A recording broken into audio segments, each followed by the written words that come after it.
You are now rocking with that dude Pascal. We be going wild, Haitian in the building, so original. Got the haters catching feelings. Get your hands up to the ceiling and keep them held high, cause St. Louis is ready. Forget about it, goodbye. Hold on, we just saying hi. Five somebody, rise up. Weekdays, catch us live, somebody. Let's go. Good morning. Good afternoon and good evening, everybody. Welcome to the Pascal Show. Hope you guys all doing well out there.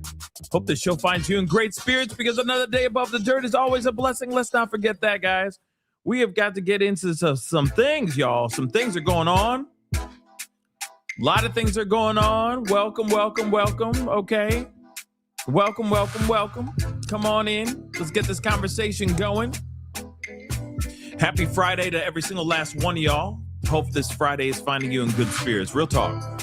Hopefully it's finding you in good spirits. But please do me a favor before we get into everything, because there's been a lot of stuff that's been going on. There's a lot of things that I didn't get a chance to cover with you guys yesterday and all that. So we're going to talk about it here now too.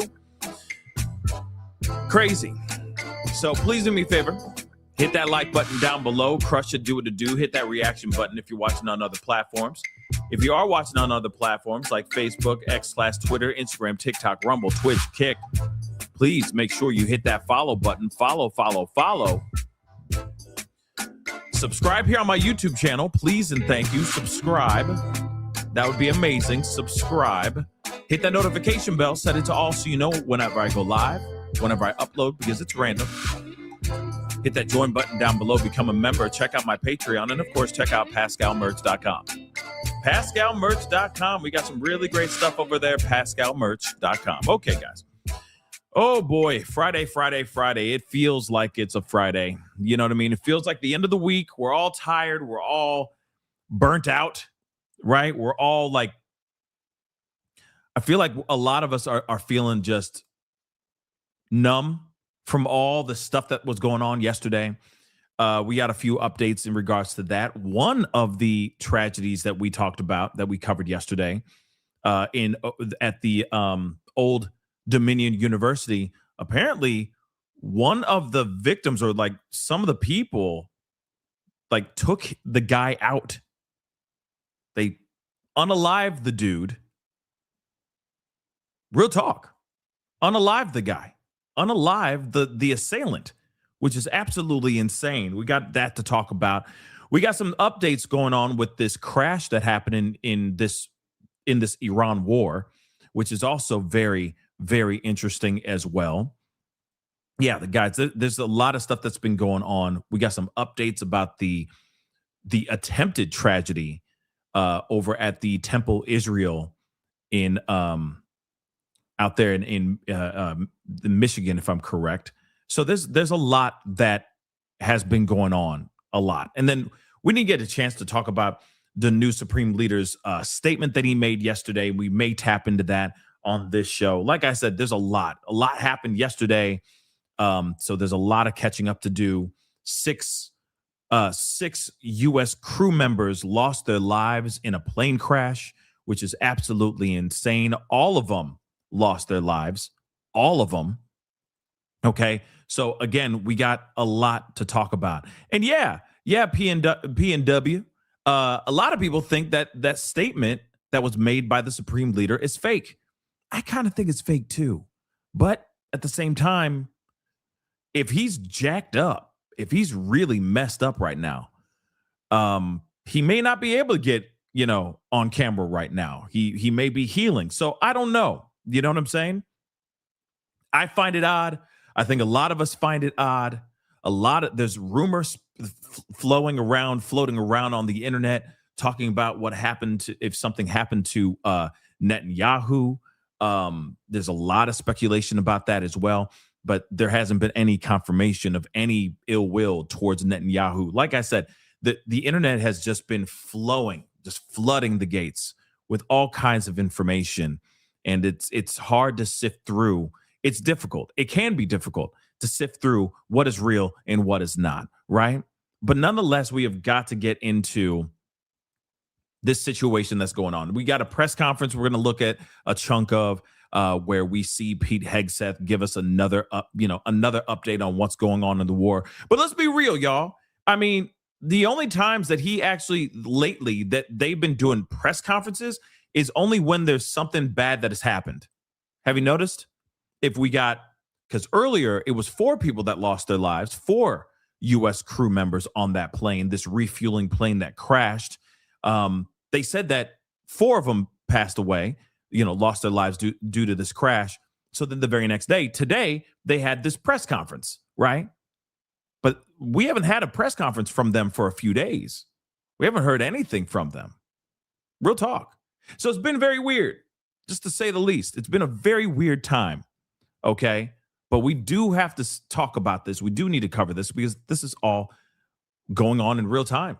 So again, 6 are now gone. 6 have lost their lives in this U.S. refueling plane.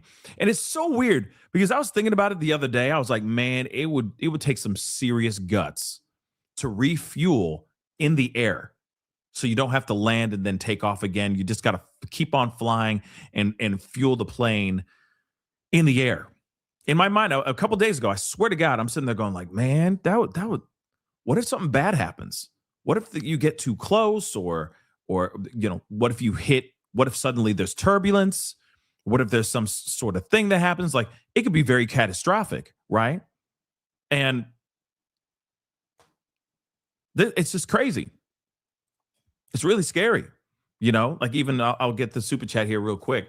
Even Amanda just said, I'm devastated. My husband is a tanker pilot.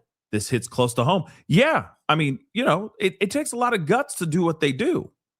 Thank you so much for the super chat. And, I'm praying for your husband as well. Hopefully he hasn't been deployed doing all this. But shoot, he might go. I don't know. That's what's so crazy about it. This war is not stopping anytime soon. And as much as what's interesting, because Pete Hegseth is like, yeah, this is all the casualties of war. You know what I mean? He's all like hopped up on whatever the hell's in his. He's all hopped up on war, on that drug called war, right? He's so focused on that I don't think he even cares. He just wants his name put into the history books, right? But right now, it's not looking good for America. No, let me say this real quick. Hold up. Oops. Hold up. Let me make this abundantly clear. I'm not saying that we're losing the war. I'm just saying it's not looking good right now. I know that there's some people, some commentators that are basically saying we are losing the war. I have yet to see anything of that sort. I have yet to see anything about Iran losing this war, Israel losing this war. I haven't seen any proof of any losing yet. You see what I'm saying? Because you got them saying, you got America saying that Iran is hiding. They're hiding underground. They're not, the leadership is scared. They've dismantled. They're screwed. Yet just yesterday, if I'm correct, or earlier today, they were walking in the streets. Leadership was doing a march in the streets of Iran. You see what I'm saying? So as much as they say, oh, communications, comms are down. They're out of missiles. They're doing all this bad stuff. It's about to be bad, right? I look at it and I'm like, are we sure? Are we sure they have all the information? Because I haven't seen, they haven't stopped. You know what I'm saying? Think about that for a second. They haven't stopped, y'all. So, they're still throwing out drones. They're still shooting missiles. They're still doing all that. They're still blowing up tankers. Yesterday, they apparently sunk 3 tankers after we went live, covering the mayhem that happened on American soil. They apparently sunk 3 tankers in the Strait of Hormuz. So what in the hell? Wait a second, Janobi, what the fuck? Excuse me? Cabron. Why?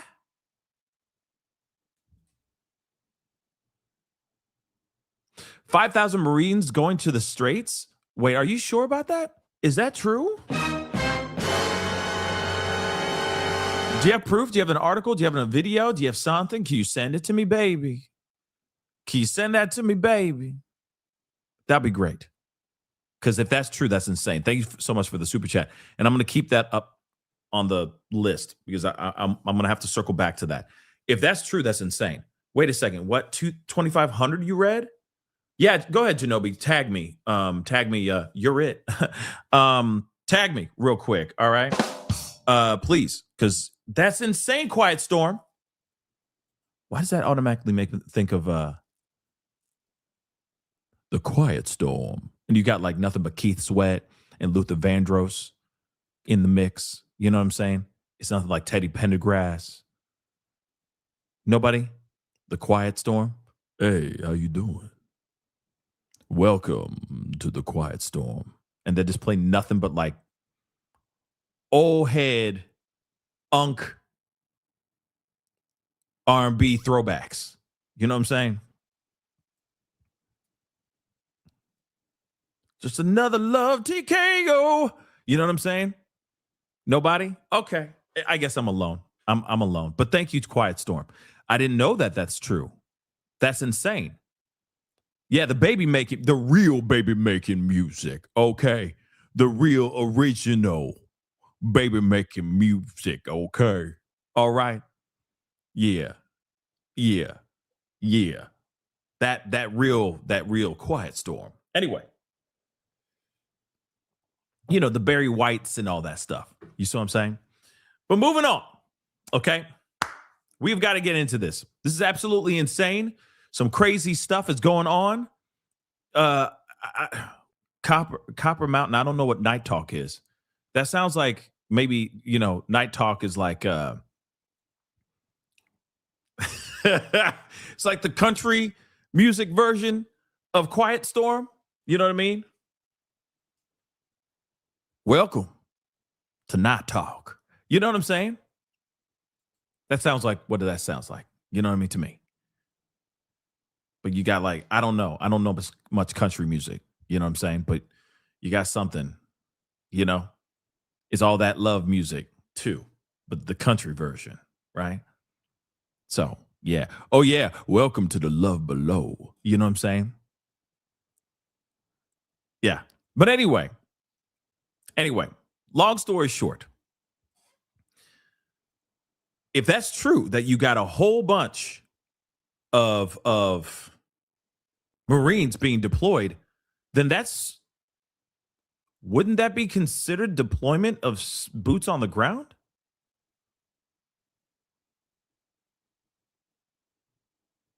We're going to get into that in a second. That's crazy if that's true. But there's so much to cover. Whatever, you know, the stuff that happened over at the Old Dominion University, okay, in Virginia. Then you have the stuff that was going on in Michigan, the Temple Israel situation where the guy drove through the front doors of the synagogue and drove down the hallway, of course, only to lose his life. Apparently, the car was filled with explosives. We got to do some coverage and talk about that as well. But first things first, we got a few things we got to get into that happened this morning, some updates. All right. So first is this: 6 U.S. crew members aboard a refueling plane lost their lives when that actual refueling plane crashed. Now they're saying that it wasn't due to any type of friendly fire or any enemy fire. This sounds like maybe they flew through some rough air, maybe some rough turbulence. And then there was maybe it was a small error, you know, a pilot error or something, or some sort of malfunction that happened or something of that sort. Something happened nonetheless, right? Something indeed happened, which caused this plane to crash, taking the life of all 6 that were aboard that plane's life. Okay, so let's take a look at this. This is absolutely insane, just to be completely real. Refueling plane crashed over Iraq. At least 4 crew members are dead. U.S. Central Command now, of course, it's 6, but you know, says 2 aircraft were involved. 1 landed safely. The other aircraft, the size of a passenger plane and full of jet fuel, and its crew went down. CENTCOM says it was not the result of hostile or friendly fire, and that a rescue operation was launched immediately. And new images this morning from Israel's public broadcaster show the surviving aircraft at an airport in Israel with damage to the tail. All as Iran continues to fire at Gulf nations, targeting oil facilities, U.S. and allied bases, and city centers. An Iranian drone nearly hitting the world's tallest building in Dubai. Iran is also increasingly focused on attacking ships in and around the Strait of Hormuz. This one burning uncontrollably off Iraq. Now, if you are following me on my Facebook page, I did show this video yesterday. Okay, first thing in the morning. All right, I woke up to this information. Yeah, they had a boat filled with explosives and they just drove that freaking thing. Isn't it driving? When you're driving a boat, right? It's not sailing a boat. You're driving the boat, right? So they drove the boat into an actual U.S. oil tanker and it went up in flames, as you guys can see it. So they're not playing. Iran is not playing. Okay, they're not playing. They're not done.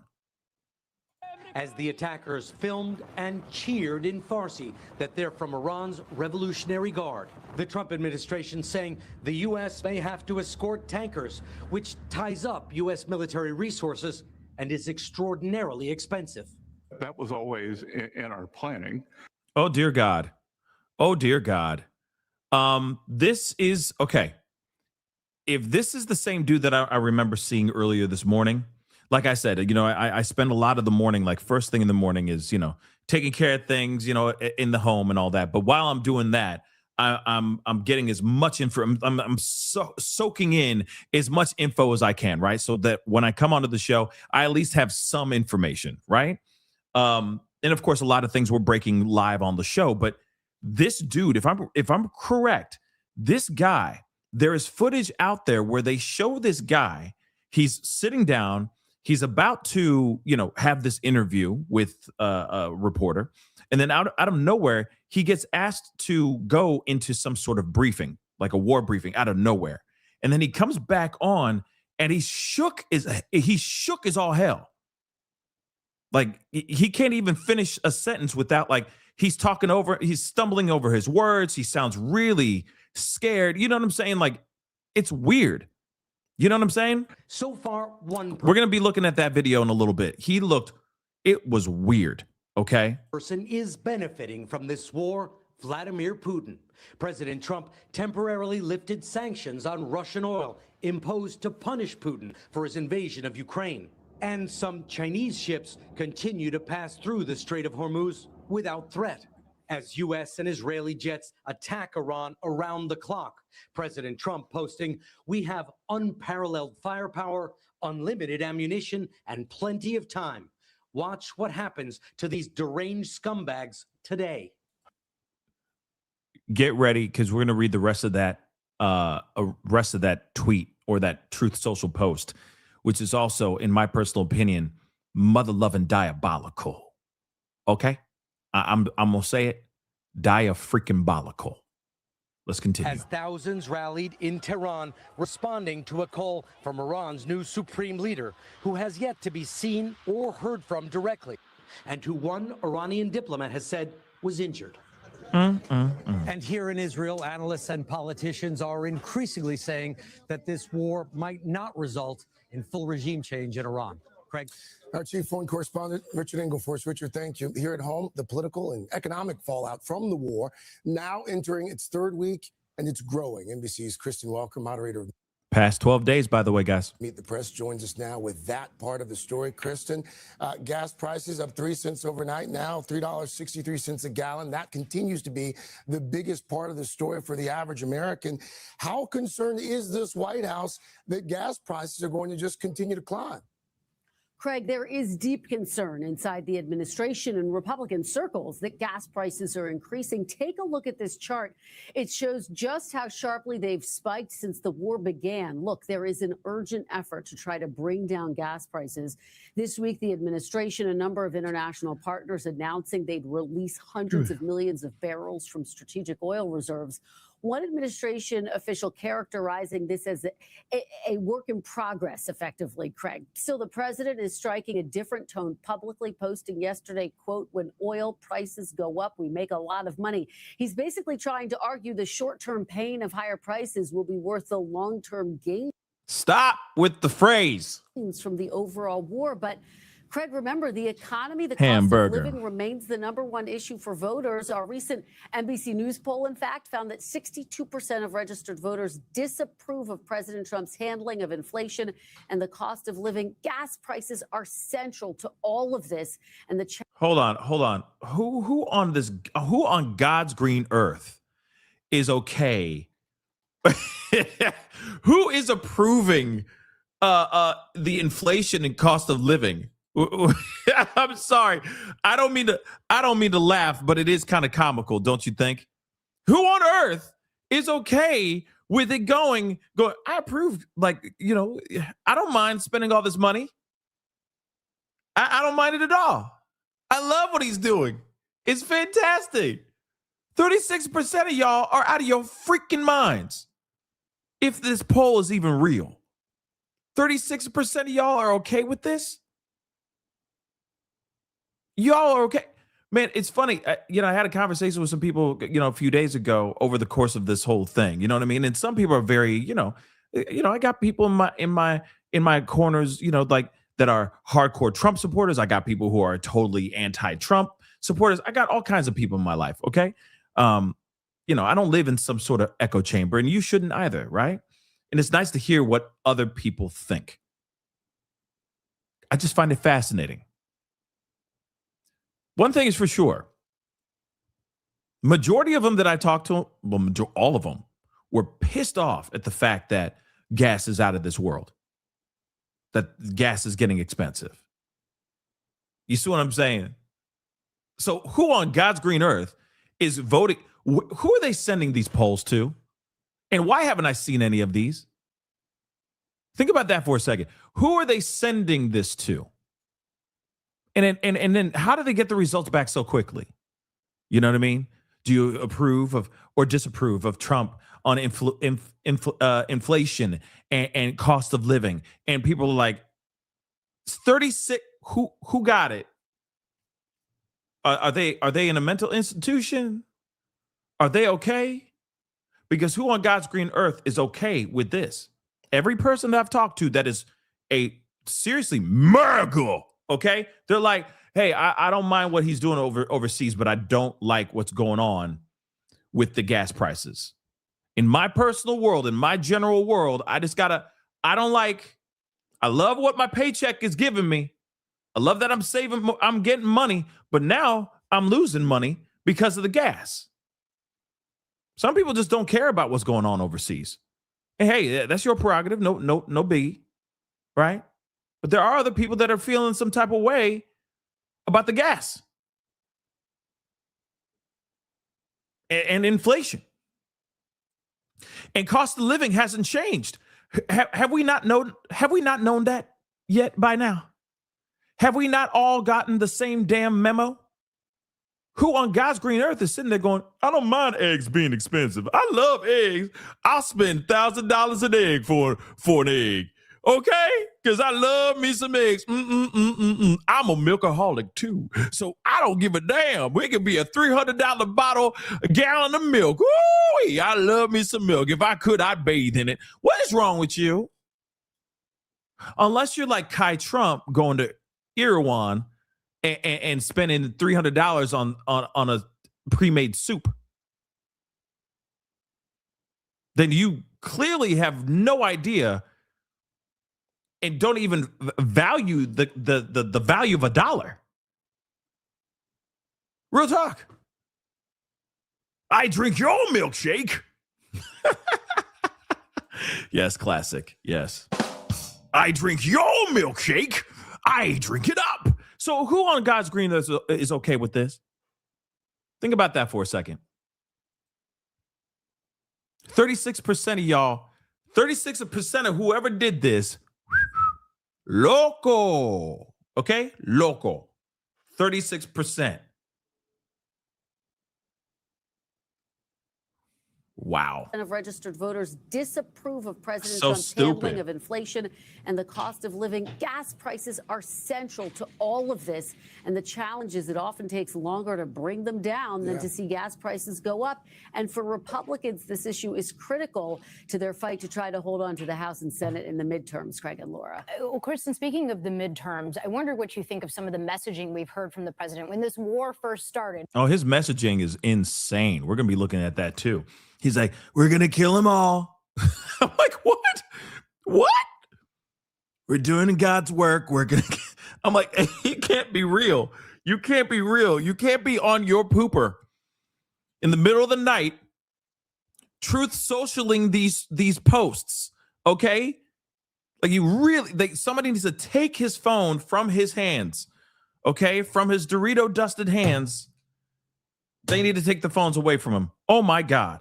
He's sitting there pinching off a loaf and he's like, we're going to kill them all. That's what we're going to do. They're all scumbags. All of them scumbags. I'm telling you what, we're going to take them all down. We're going to kill them all. Like what? Who says that? Trump does. We were told, look, this could take a while. Some sacrifices may need to be made. Then last night, the president says we've already won the war. Laura, you're absolutely right. President Trump has been offering a range of different messages when it comes to the war in Iran, on gas prices, as we just discussed, and on his overall goals for the war itself. Earlier this week saying the war is already won and that he can end it whenever he wants, but also saying the U.S. still needs to finish the job, adding, quote, we don't want to leave early. The president's also given a range of different reasons for what the ultimate goal is. So in talking to Democrats and even some Republicans, they say, look, bottom line, the president needs to do a better job of explaining the military objectives to Congress, but also to the American people.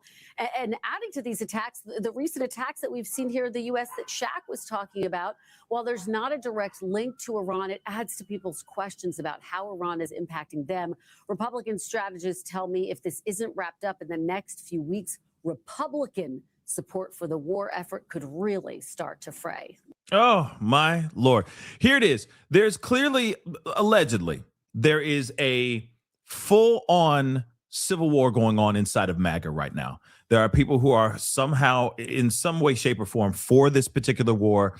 There are other people that are very much against it. It has split MAGA once again. Now, it's not Charlie Kirk doing it anymore in what happened with Charlie Kirk. Now, it's the Iran war, okay? Because, of course, some people are like, oh, well, if you're not for protecting Israel, then I don't stand with you. And then there's other people that are like, this is not right. We shouldn't be fighting for Israel. We shouldn't be doing this.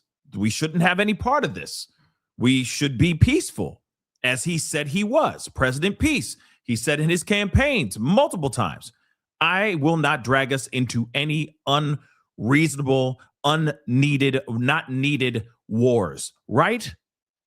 Unwarranted, unwanted wars. I won't even poke the sleeping bear. I won't start nothing. And what happened? We're here. So again, he goes and says one thing and he does something completely different. But we've had other presidents do that before too.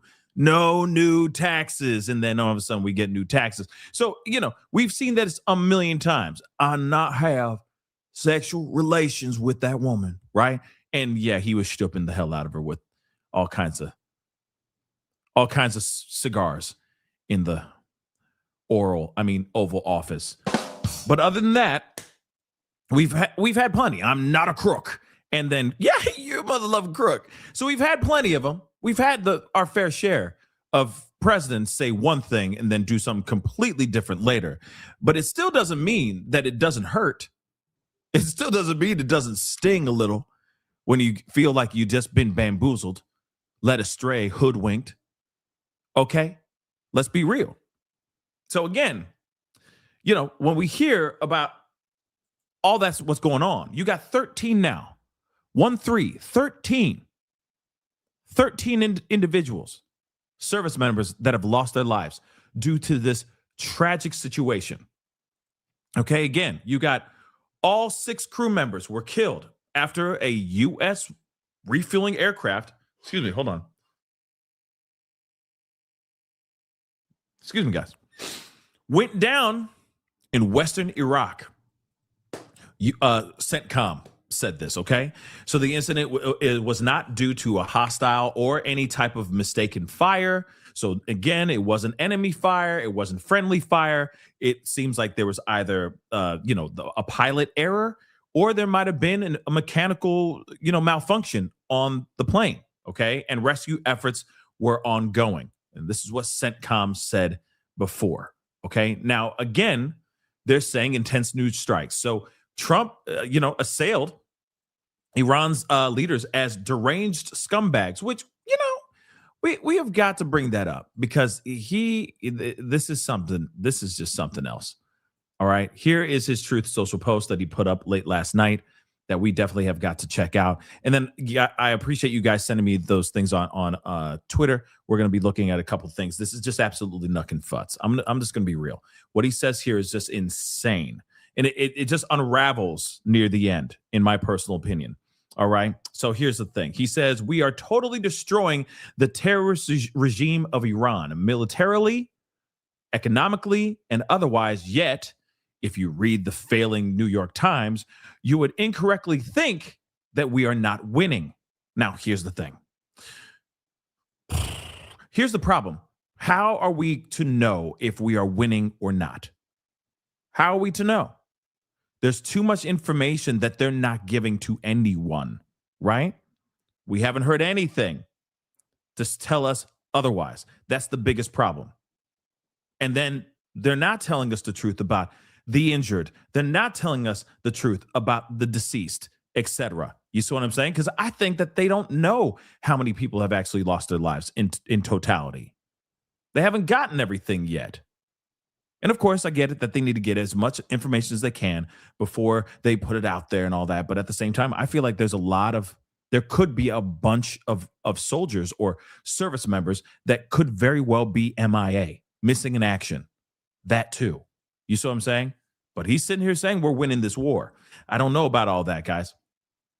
But moving on, he says, you would think that we are not winning, but we are. So he says Iran's Navy is gone. Their Air Force is no longer. Missiles, drones, and everything else are being decimated. And their leaders have been wiped from the face of the earth. Here's the thing. Not entirely true, because the leaders did come out and did a march in Iran with the Iranian people, right? Or supporters of this regime, right? Doing a march. Now, let me say this. The Ayatollah wasn't there. That's also because allegedly he's missing a leg. So he might be learning how to use a crutch right now or something of that sort. Or he could very well be in a coma. Shoot, he could be dead. Okay? He could be DED, dead. Real talk. But we don't know. That's the problem. We don't know. We just have a written response saying that it's from the Ayatollah. But the Iranian regime could be doing a Weekends at Bernie's thing right now. They could be trying to make it seem like he's alive when he's really not, which is a possibility. As they try to,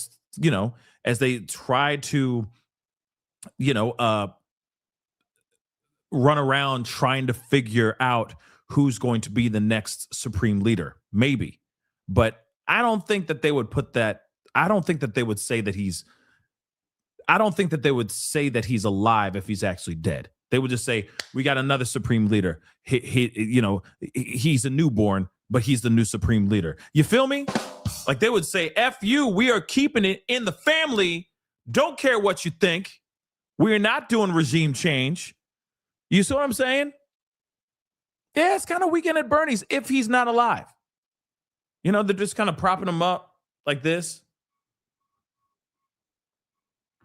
Behind the microphone, somebody moving his mouth like this. You know what I mean? Just something to think about. But anyway, it's just weird, right? But moving on. All right. We have unparalleled firepower, unlimited ammunition, and plenty of time. So he's like, oh, we're going to take good care of this. We're going to take our time. Welcome to the quiet storm. You know what I'm saying? Watch what happens to these deranged scumbags today. They've been killing innocent people all over the world for 47 years. And now I, as the 47th president of the United States of America, am killing them.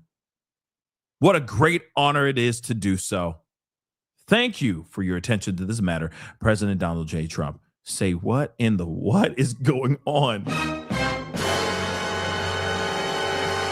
Okay, so we have unparalleled firepower, unlimited ammunition, and plenty of time. Okay, sure. All those things are big factors. And let's be real. Sure, we got unlimited firepower. Sure, we got unlimited ammunition. If you start bringing in other troops, right? Other departments, instead of just the Navy, let's be real, and the Air Force, and you start putting troops on the ground, yeah. Now, we haven't touched into that yet. Okay. But real talk, this is some scary stuff and pretty wild stuff. See, that's the thing. I heard a story. M. Cody, hopefully I'm saying that right.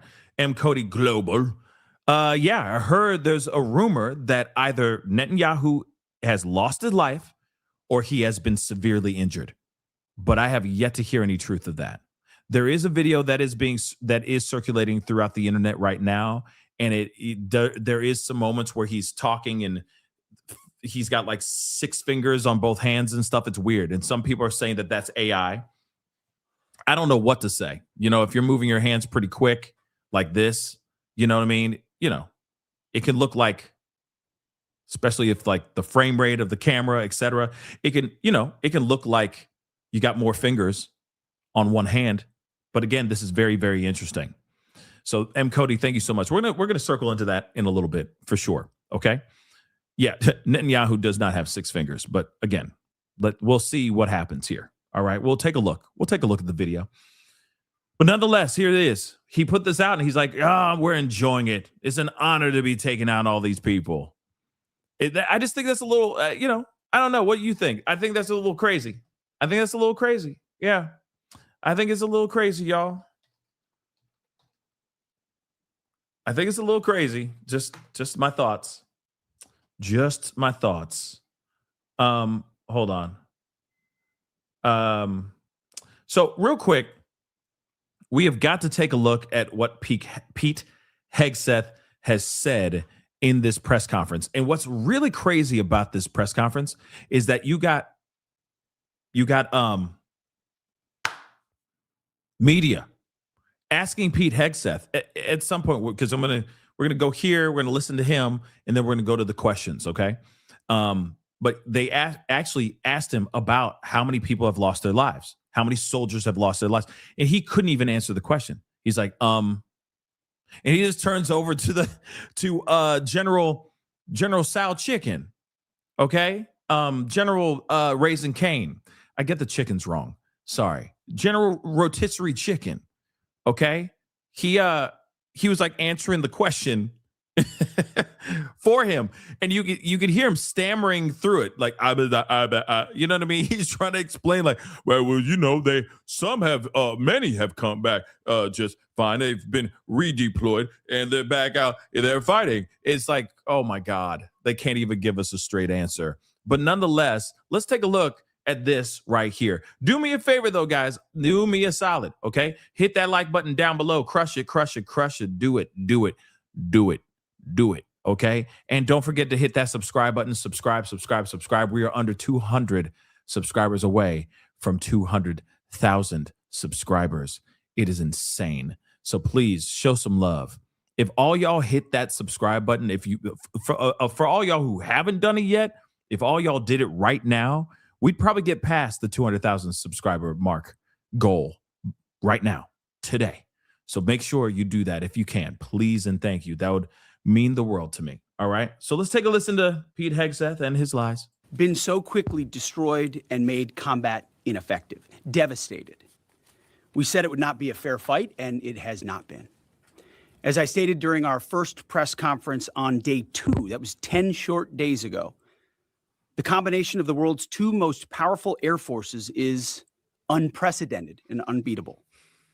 Between our Air Force and that of the Israelis, over 15,000 enemy targets have been struck. That's well over 1,000 a day. No other combination of countries in the world can do that. So today, as we speak, we fly over the top of Iran and Tehran. Fighters and bombers all day picking targets as they choose. As our intelligence gets better and better and more refined.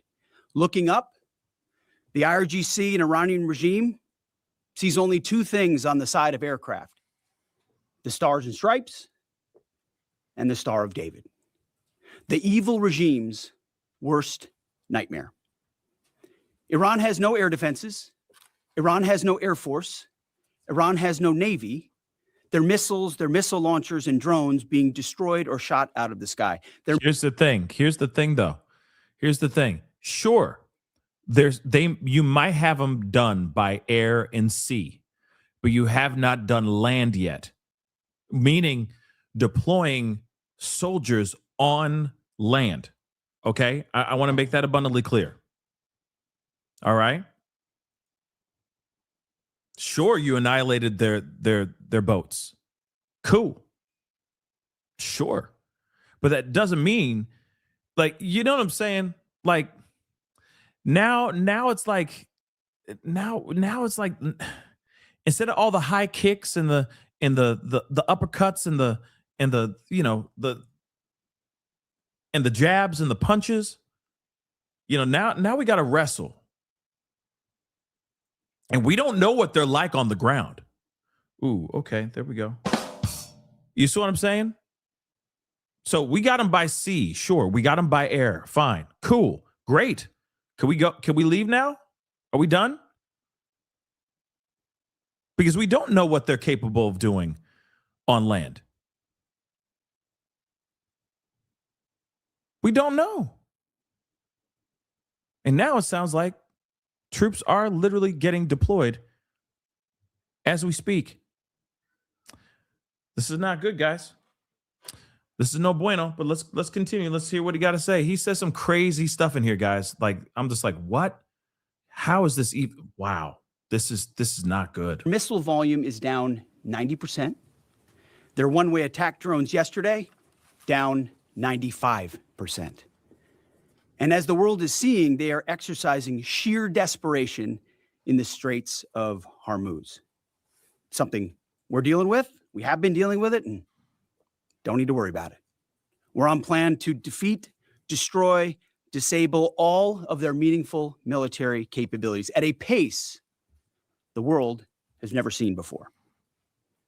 But it's not just that Iran doesn't have a functioning air force, or that their entire navy is at the bottom of the Persian Gulf, or their missile force is shrinking daily. Even more importantly, they also don't have the ability to build more. That's the most important component I'd like to emphasize today. Soon and very soon, all of Iran's defense companies will be destroyed. For example, as of 2 days ago, Iran's entire ballistic missile production capacity, every company that builds every component of those missiles, has been functionally defeated, destroyed. Buildings, complexes, and factory lines all across Iran destroyed. So we're shooting down and destroying what missiles they still have in stock, but more importantly, ensuring that they have no ability to make more. Their production lines, their military plants, their defense innovation centers, defeated. Iran's leadership is in no better shape. Desperate and hiding, they've gone underground, cowering. They have not. Well, let's continue. That's what rats do. We know the new so-called not-so-supreme leader is wounded and likely disfigured. He put out a statement yesterday, a weak one, actually, but there was no voice and there was no video. It was a written statement. He called for unity. Apparently, killing tens of thousands of protesters is his kind of unity. Iran has plenty of cameras and plenty of voice recorders. Why a written statement? I think you know why. His father, dead. He's scared, he's injured, he's on the run, and he lacks legitimacy. It's a mess for them. Who's in charge? Iran may not even know. With every passing hour, we know, and we know they know, that the military capabilities of their evil regime are crumbling. They can barely communicate, let alone coordinate. They're confused, and we know it. Our response? We will keep pressing. We will keep pushing, keep advancing. No quarter, no mercy for our enemies. Ay, caramba. Yet some in this crew, in the press, just can't stop. Allow me to make a few suggestions. People look up at the TV and they see banners, they see headlines. I used to be in that business, and I know that everything is written intentionally. For example, a banner or a headline, Mideast war intensifies, splashing on the screen the last couple of days, alongside visuals of civilian or energy targets that Iran has hit, because that's what they do. What should the banner read instead? How about Iran increasingly desperate? Because they are. They know it, and so do you, if it can be admitted. Or more fake news from CNN. Reports that the Trump administration underestimated the Iran war's impact on the Strait of Hormuz. Patently ridiculous, of course. For decades, Iran has threatened shipping in the Strait of Hormuz. This is always what they do, hold the strait hostage. CNN doesn't think we thought of that. It's a fundamentally unserious report. The sooner David Ellison takes over that network, the better. Another example of a fake headline that I saw yesterday, war widening. Here's a real headline for you for an actual patriotic press. How about Iran shrinking, going underground? You see, Iran's leaders are hiding. How about make us look good? Just make us sound cool. How about that as a headline? Trump has a large weed whacker. How's that one for a title? You see what I'm saying? Like, yeah, SNL's going to go in on this. SNL's going to go in on this. They're going to go in. But real talk. Come on now.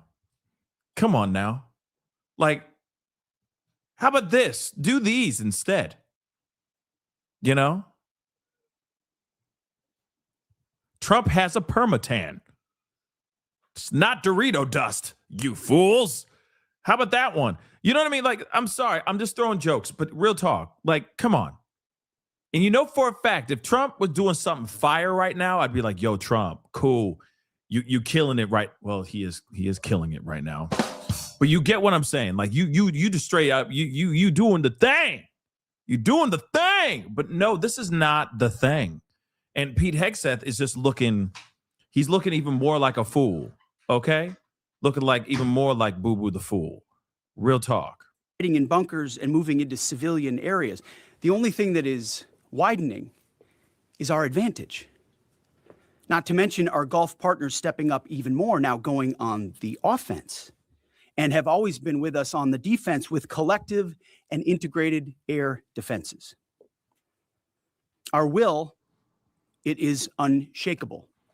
Our options, maximized, and our capabilities still building. We're going up, they're going down.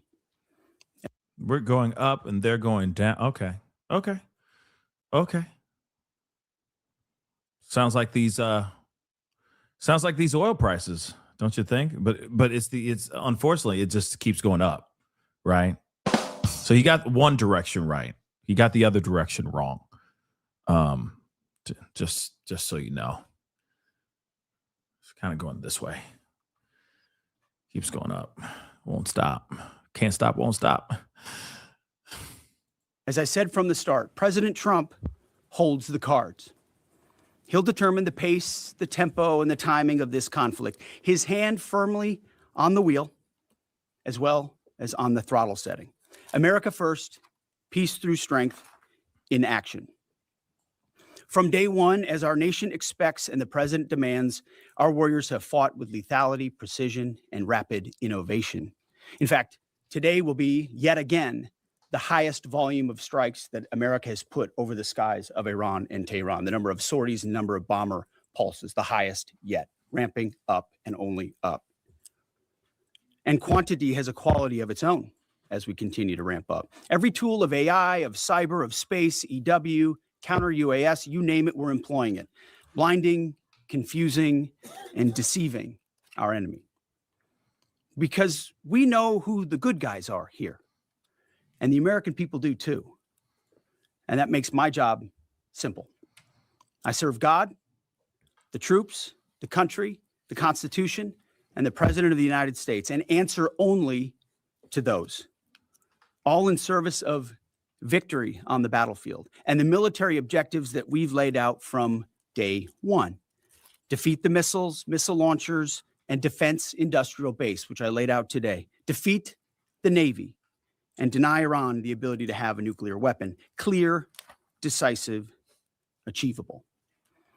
And Admiral Cooper knows, the CENTCOM commander who we spent a couple of hours with last night, that in pursuit of those objectives, we have his back in every way.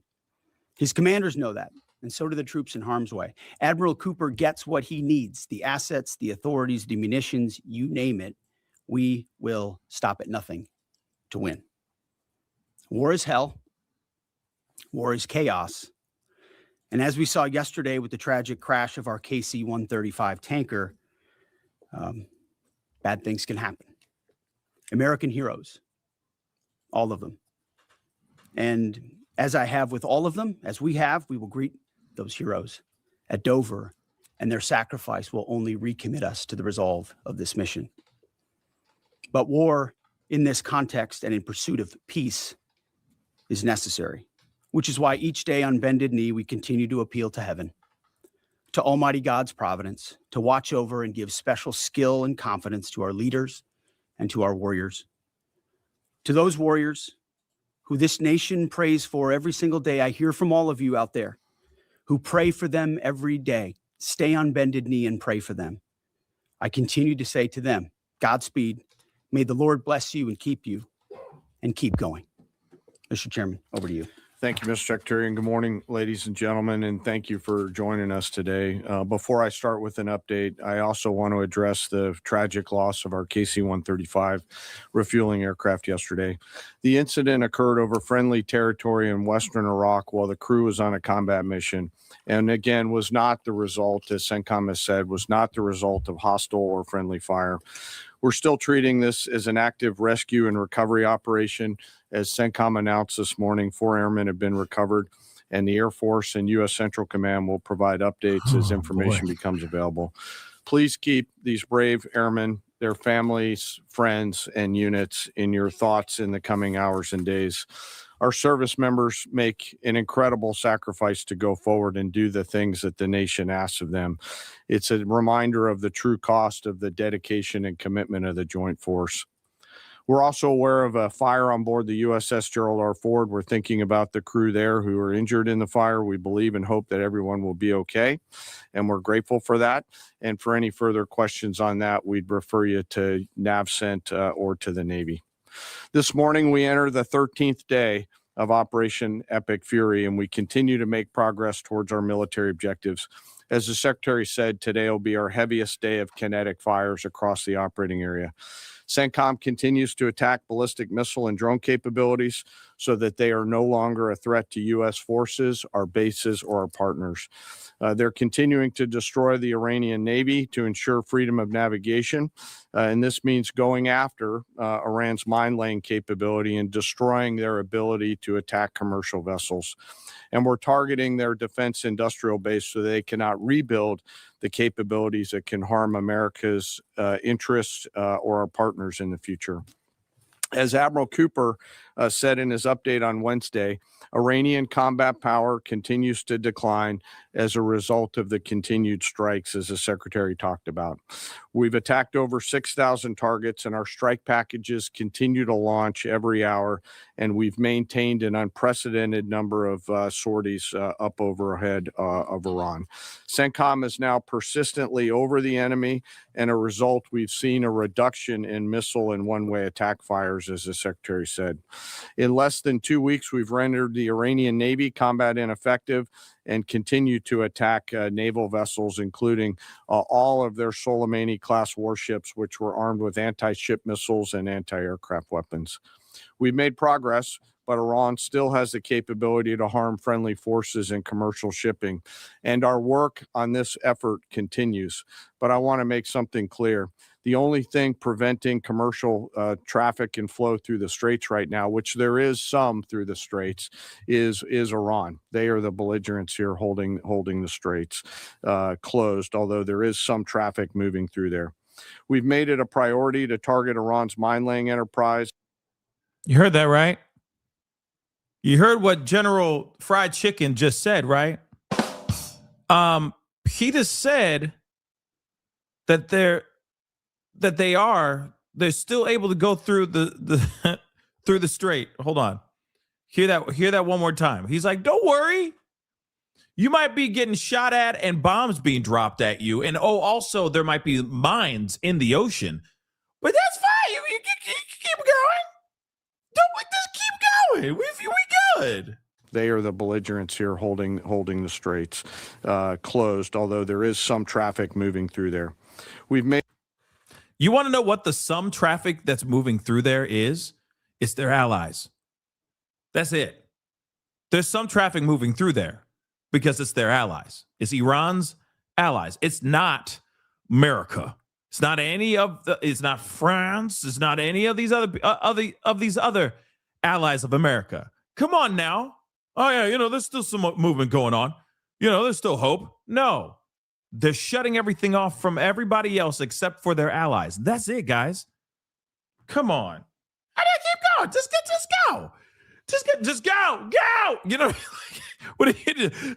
You know what I mean? Sail like you've never sailed before. Like, what are you gonna do? You know what I'm saying? You're gonna have to find another way around this ish. Okay? Which is also very expensive if you really think about it. But come on now. Why are they saying this? Solely because they're too worried about oil prices going up? Let me tell you something. Oil prices are still going up, guys. It's not going to stop. It's not going to stop. Have mercy. Made it a priority to target Iran's mine-laying enterprise, their mine layers, the naval bases and depots, in addition to the missiles that could influence the straits. And CENTCOM continues to attack those efforts. And we continue to make progress on the industrial base to include factories, weapons, warehouses that are stored in, and we will continue to do so in the coming days, especially today. Now, as I often do, I want to share a little bit about our incredible joint force.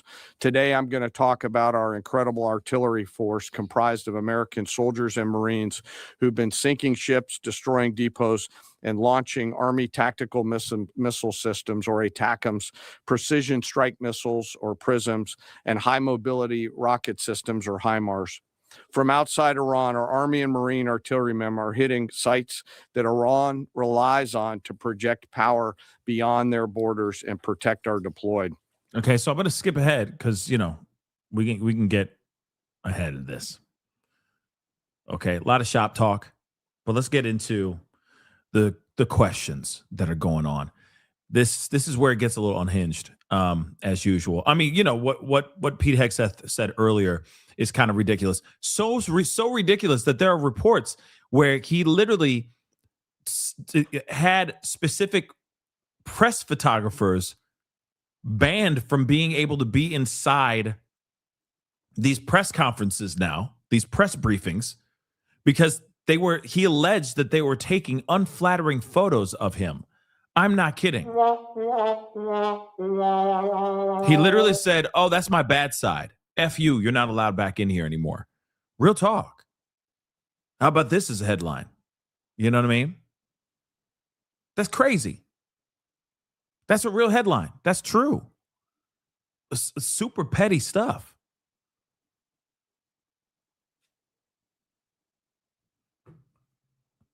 It's insane.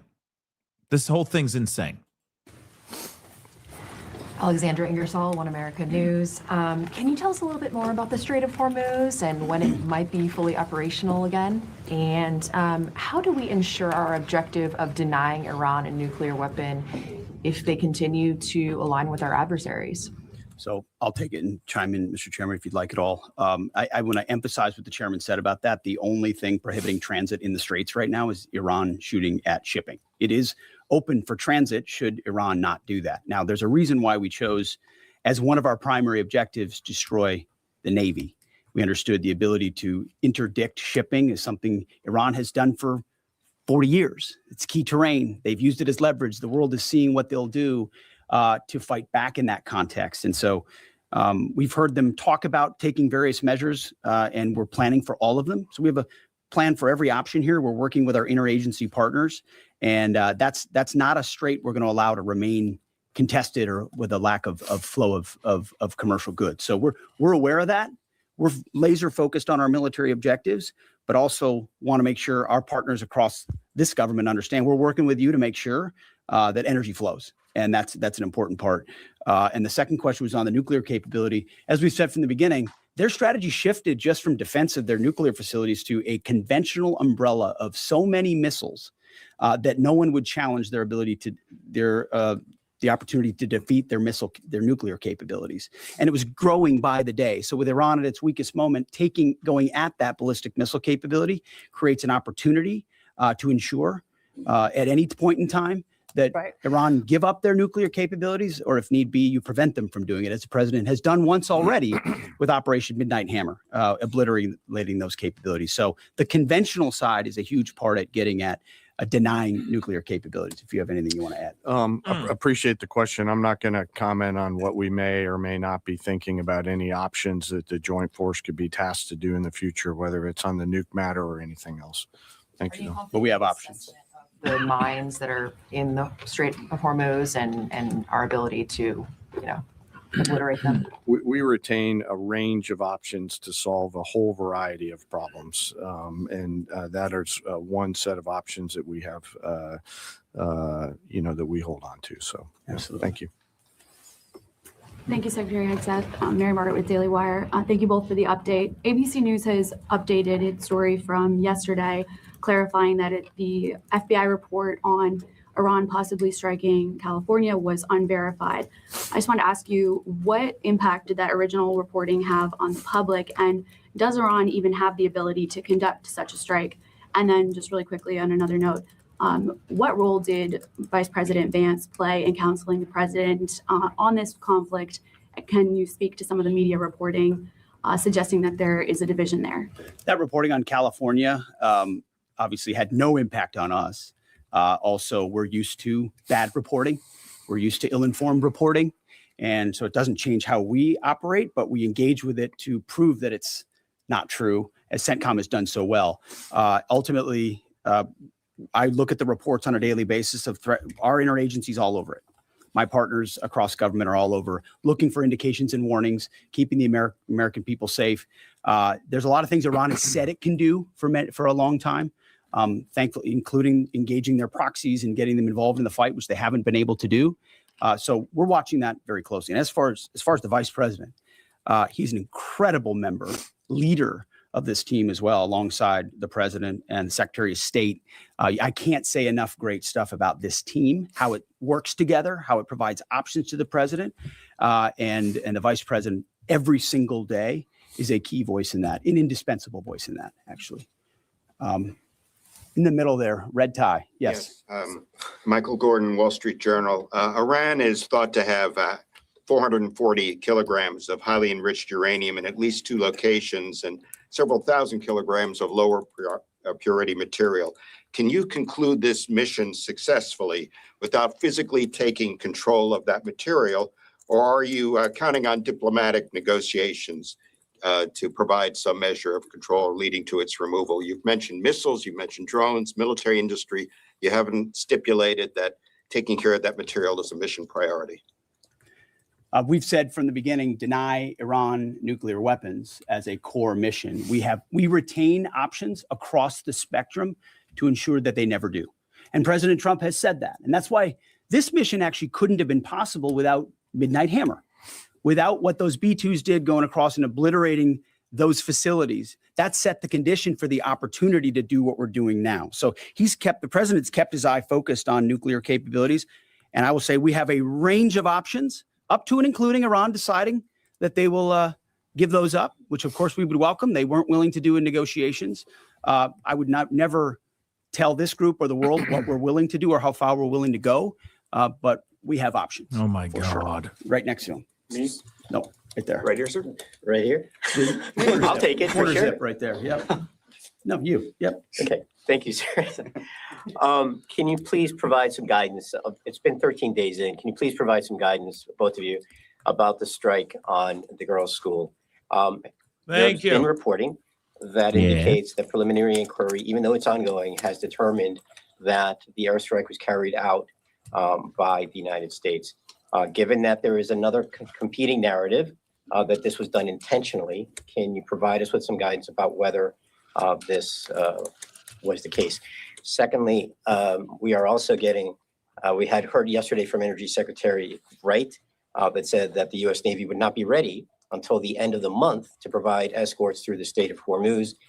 Is that an accurate assessment? And if so, can you tell us why? Thank you. Well, with an issue on your first topic, an issue. Hold on. So they said that it would take them to the end, like a couple more weeks, like 2 more weeks to be able to be there to do like substantial escorting through the Strait of Hormuz.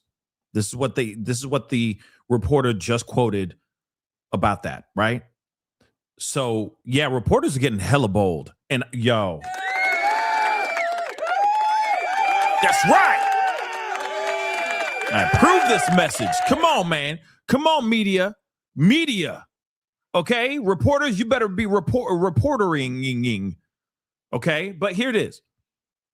They said it won't be until the end of the month, this very month, March, till they're able to deploy and have substantial protection for any vessel that wants to go through the Strait of Hormuz. So that's 2 whole other weeks, 2.5 weeks, let's just say, give or take, right? Oh my God. If it doesn't go the way it's supposed, like, do you understand that 2 weeks is a long time? 3 days is a long time, especially when it comes to the market. The price of an oil barrel of oil, the price of gas is just going to keep going straight through the roof. So imagine that. Just put that bee in your bonnet for a hot minute, and think about what if they don't nip this in the bud and get there faster. This could be very, very catastrophic. Remember, Iran said that they're going to make sure. They said their goal is to make sure that the cost of a barrel of oil goes past $200. That is not what we want to see. So why would it take them damn near well over 2 weeks to get there? You see what I'm saying? To go and do some serious protection. Such seriousness, we're not going to let reporting lead us or force our hand into indicating what happened in a particular situation, because the truth matters. Okay. So I can report that CENTCOM has designated an investigating officer to complete a command investigation. The command investigation will take as long as necessary to address all the matters surrounding this incident. And the investigating officer is from outside CENTCOM and is a general officer. But I will note to this group and to the world, there's only one entity in this conflict between us and Iran that never targets civilians. Literally never targets civilians. I look at the process that's used on dynamic strikes or on boat strikes and others. We have a very high fidelity process in that case. So we don't target, Iran does. We will investigate, we'll get to the truth, and we'll share it when we have it. Why would it take this long for him to just say, hey, there was an error on our part. We made a mistake. There was a mother-loving error. That's all he needs to say. Period. Real talk, guys. That's all he needs to say. All he needs to say is, yo, we made some mistakes. You could even say in the fog of war, you could even use that BS. In the fog of war, we thought it was one thing. It was not. We made a mistake. We'll take accountability for it and just be done, right? But that's not what's happening here, right? That's not what we're seeing here.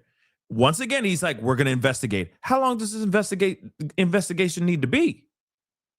We're already 13 days into this war. This started that tragedy happened 13 days ago at the top of this war. So why not just take accountability? And because honestly, there's other things that are already being said out here, other investigations that have already come back with results saying that it was indeed America's Tomahawk missile that hit that elementary school full of girls. Why not just say, hey, there was error in our intelligence. We thought it was one thing and it wasn't. There was mistakes that were made. And we're gonna own up for that, and we're gonna do our best to make do for the mistake that we made. I don't know. You see what I'm saying? But if you continue to just deny, you're only gonna have more and more problems down the line, right? Again, I'm sorry, guys. Like I said, I will give Trump and the administration props when props are due. But in this particular situation, when you're not willing to just take full accountability for things, that's a problem. I'm going to call it out. And we all should call that out. Just like we've called out the Epstein files, Alex Preddy, any of the other stuff that they've just basically tried to fool us on. They made a mistake here. They should take accountability. Absolutely. And what was the second about the Strait of Hormuz, about the Navy? Secretary it's a tactically complex environment. And before I think we want to take anything through there at scale, we want to make sure that we do the work pursuant to our current military objectives to do that safely and smartly. So we're. Well, you're still saying, oh, go ahead, go on through, right? Go ahead and use the Strait of Hormuz. It's fine. We'll protect you, right? Continue to develop. And we do a lot of work. Yeah. And like I said, it is dynamic, but this is, I think, almost by 20% the largest day of strikes. And as I said, our intelligence just gets better and better. That feedback loop feeds itself. And as we refine those targets, it exponentially increases what we can hit and why, to include strategic things the world's talking about and looking at. And it's our job to have a plan for it, which we do, to address it. And ensure that the president has options. We've done that from the beginning in this department. He'll have options on that topic as well. Right here. There we go. An investigation is an investigation. That's what it is. It doesn't mean anything other than that. Yes. He's so angry. Why are you mad? We just want to know the truth, man. We're waiting for them to just fess up the truth. We have yet to hear them actually tell us the truth on anything recently. I'm just saying over the past, shoot, it's been a while since we heard anything truthful, or you know what I mean, or at least truthful, or at least information that we didn't question for a second. Because everybody, we all have the gut knee reaction, which is that true? Are they just BSing? We all have that every time that they speak. That goes all the way up from the top, all the way down. From Dr. Evil Stephen Miller, all the way to Pete Hegseth, all the way to Kash Patel, all the way to Pam Bondi, to Kristi Noem, right? All of these people. Shoot, even J.D. Vance, which, by the way, we haven't really heard much from J.D. Vance as of late, but I've heard rumors that he is not okay with what's going on overseas, but he's just going with it because he's the vice president. And he's a wet rag. But that's another conversation in itself. So anytime anybody has said anything outside to the public, we instantly are side-eyeing it. Is that the administration is that the kind of administration that we want? Hell to the no, it's not. I think we can all agree on that. We want truth. We want accountability when accountability is needed. We want transparency. That's it. But as soon as they speak, we're all going, there's some people, in middle America that are sitting there going, hey, I appreciate what they're doing out there. Whatever they're doing out there, just keep on doing it. Keep freedom free. Freedom. Well, freedom ain't free, but let's keep freedom free. Okay, let's make freedom. And I get it. But at the same time, if you're watching this in real time, like we've been doing on this show in real time, it's hard not to question the things when you see the truth blatantly in your face. and they're telling you something completely different. It's hard. It's hard. Ryan Morgan with the Epic Times. Regarding today's busy day of strikes, last week you guys discussed the progress of the air campaign to gain air superiority and to transition from these standoff weapons launched at range to more overhead strikes. Can you now say that these strikes today are going to rely entirely on stand-in over-the-top weapons, or are standoff range weapons still in play? It's a great question. I can say based on the report I read this morning at 0600, only 1% of the munitions we're using today are standoff munitions. The rest are over-the-top, the types of which we have a plethora. Which was our goal from the beginning. You use standoff, which are more exquisite. You transition to a much larger magazine depth, ensuring that you're preserving all the capabilities you have and your options across the force. Absolutely. Has Iran placed any mines Right since here. the war started? Is Iran placing new mines? We've heard them talk about it, just like you've reported recklessly and wildly about it. But we have no clear evidence. We have no clear evidence of that. Like, why the hostility, baby? Damn. You know what I mean? Like, why the hostility, homie? Damn, that was diabolical, baby. Why you being like this, homie? You don't have to be like this. Why are you so sensitive? Just because the photographer like shot up your nose and we saw all the hairs just like throwing up gang signs through the nostril hairs, just throwing up gang signs and stuff. You don't have to be mad. Don't be mad. Don't be mad. Just get one of those nose clippers. You'll be fine, baby. Why are you being like this? Why have they been like that lately, man? They're all just like, man. Oh, you're CNN, man. You know what I mean? You ABC, man. It's like, damn, chill. Why are you in your fifis, baby? Damn. They're asking questions just like any other reporter that's in there, right?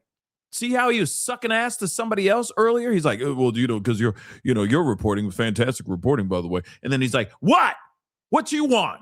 Man. Like, what's damn, this is the world that we live in.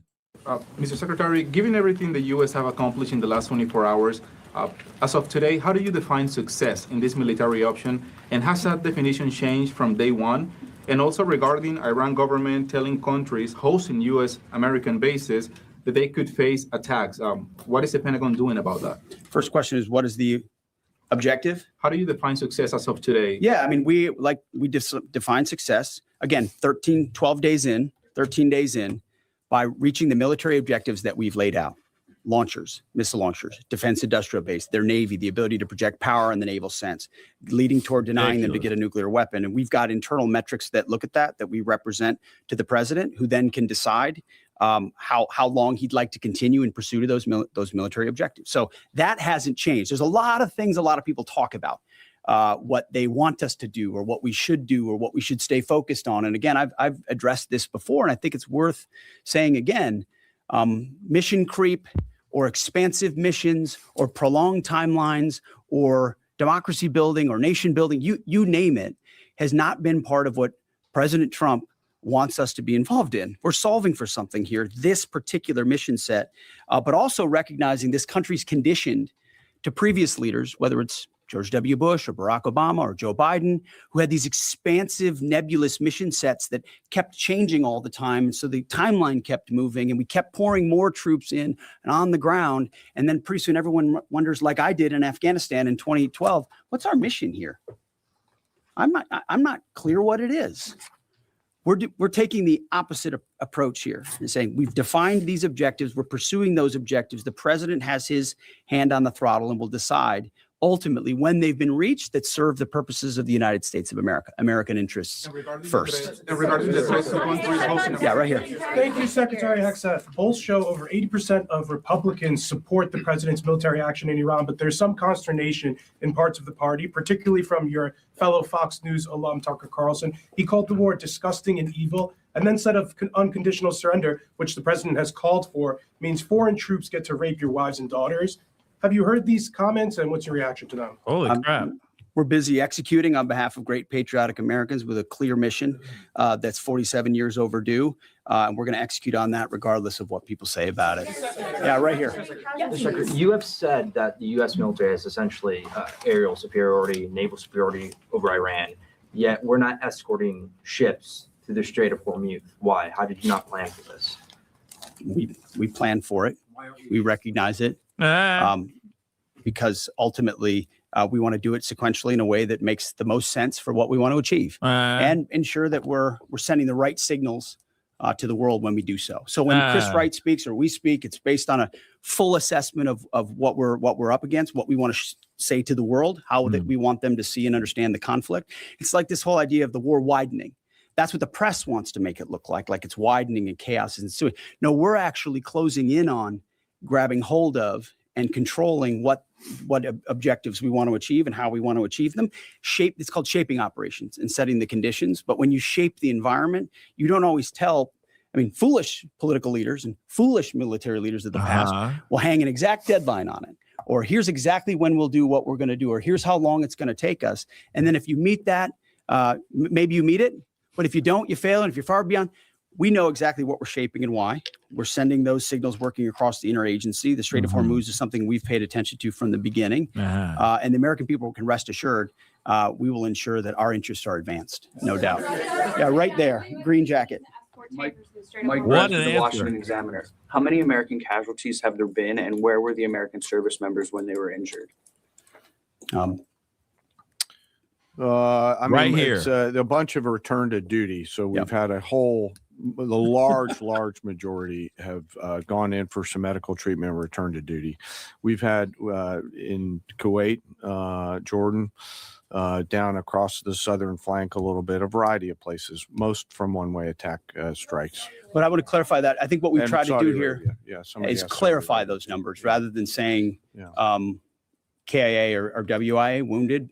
Be more clear about that because the overwhelming majority, almost 90%, thank God, are returned to duty, minor injuries returned to duty. And so that number can look a certain way, and our job is to add some fidelity to it. Absolutely, right here.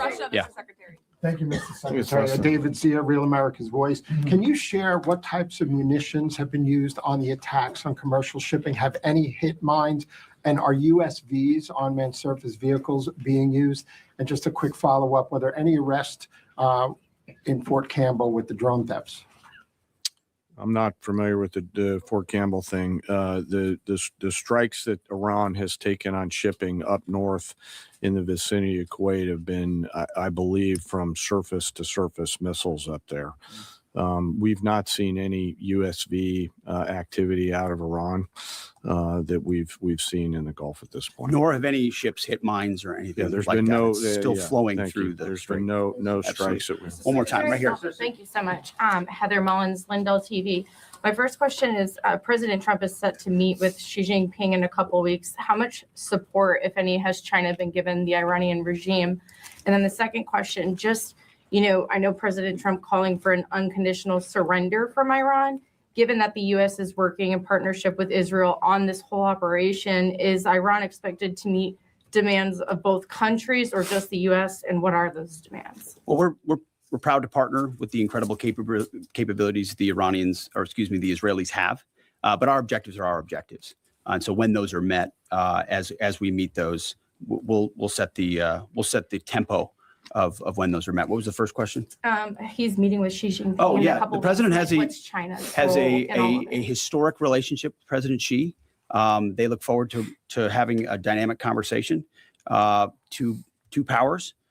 President Trump ultimately has established terms of that relationship, which advance the United States of America, and that meeting will continue to ensure we advance that. That's all I've got. Okay, and then they're done. But here's what's interesting. Like I said the other day, and some of you guys were trying to challenge it. Y'all like, no, he ain't. Yes, he is. He is going to China.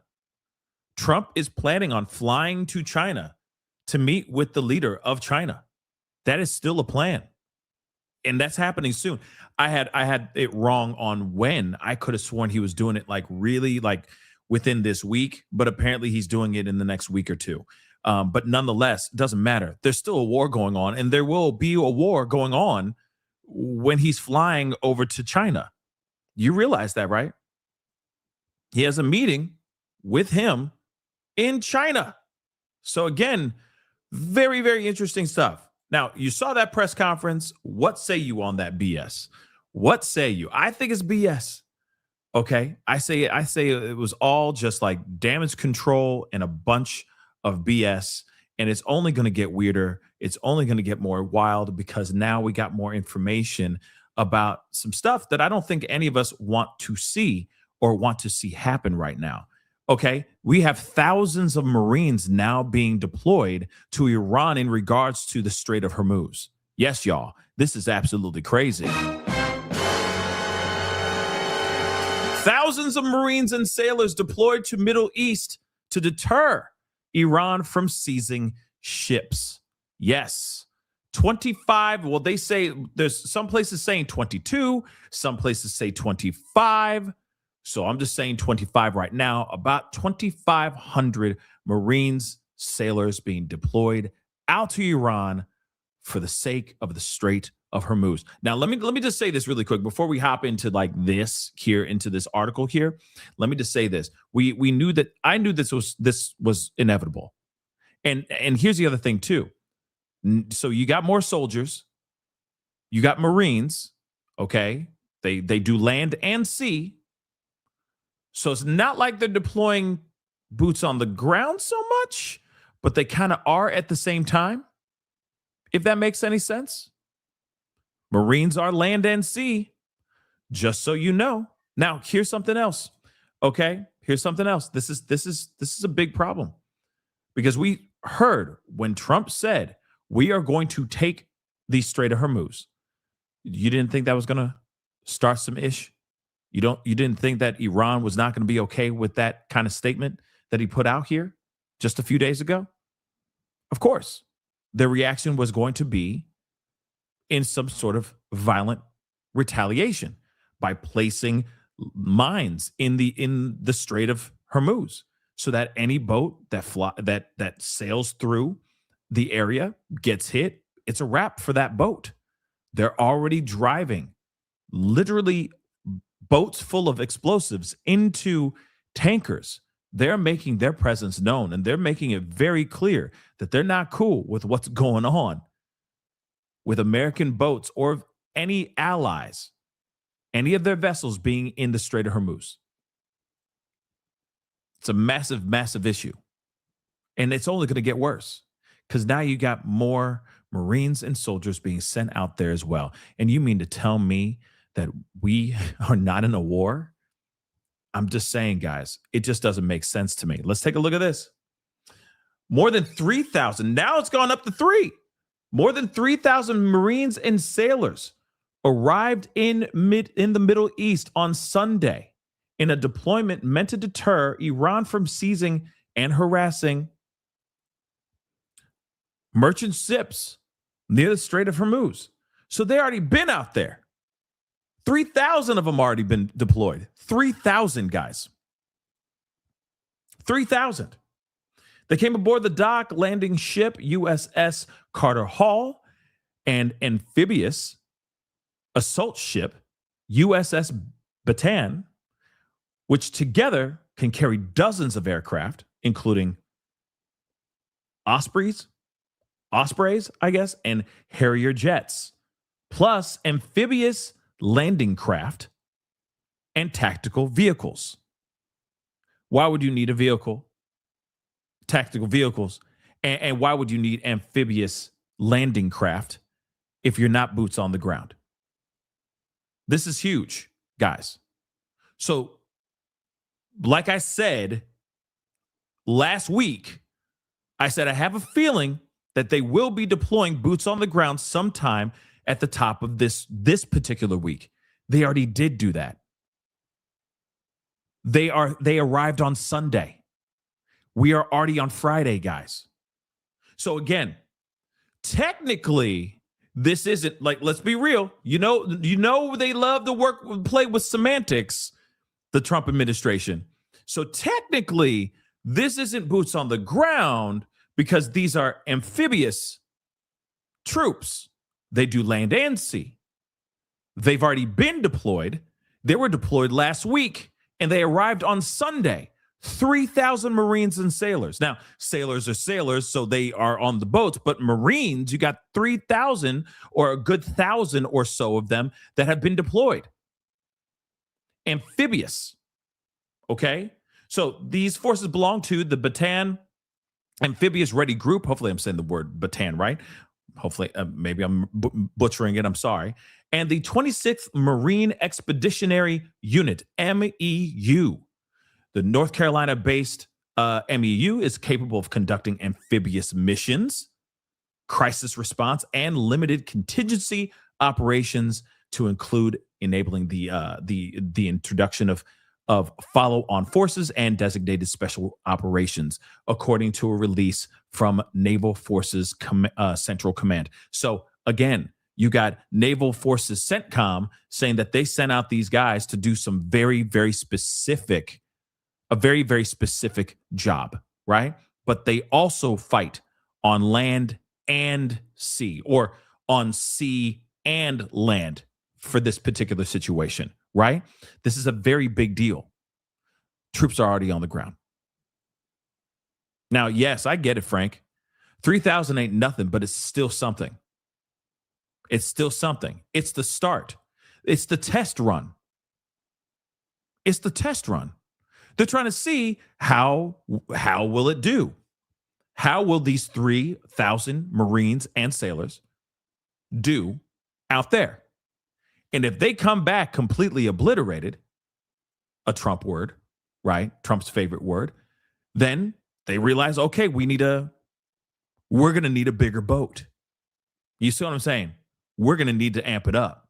We're going to need to bring in 10,000 this time and not have 3,000. Because they need more manpower. You see what I'm saying?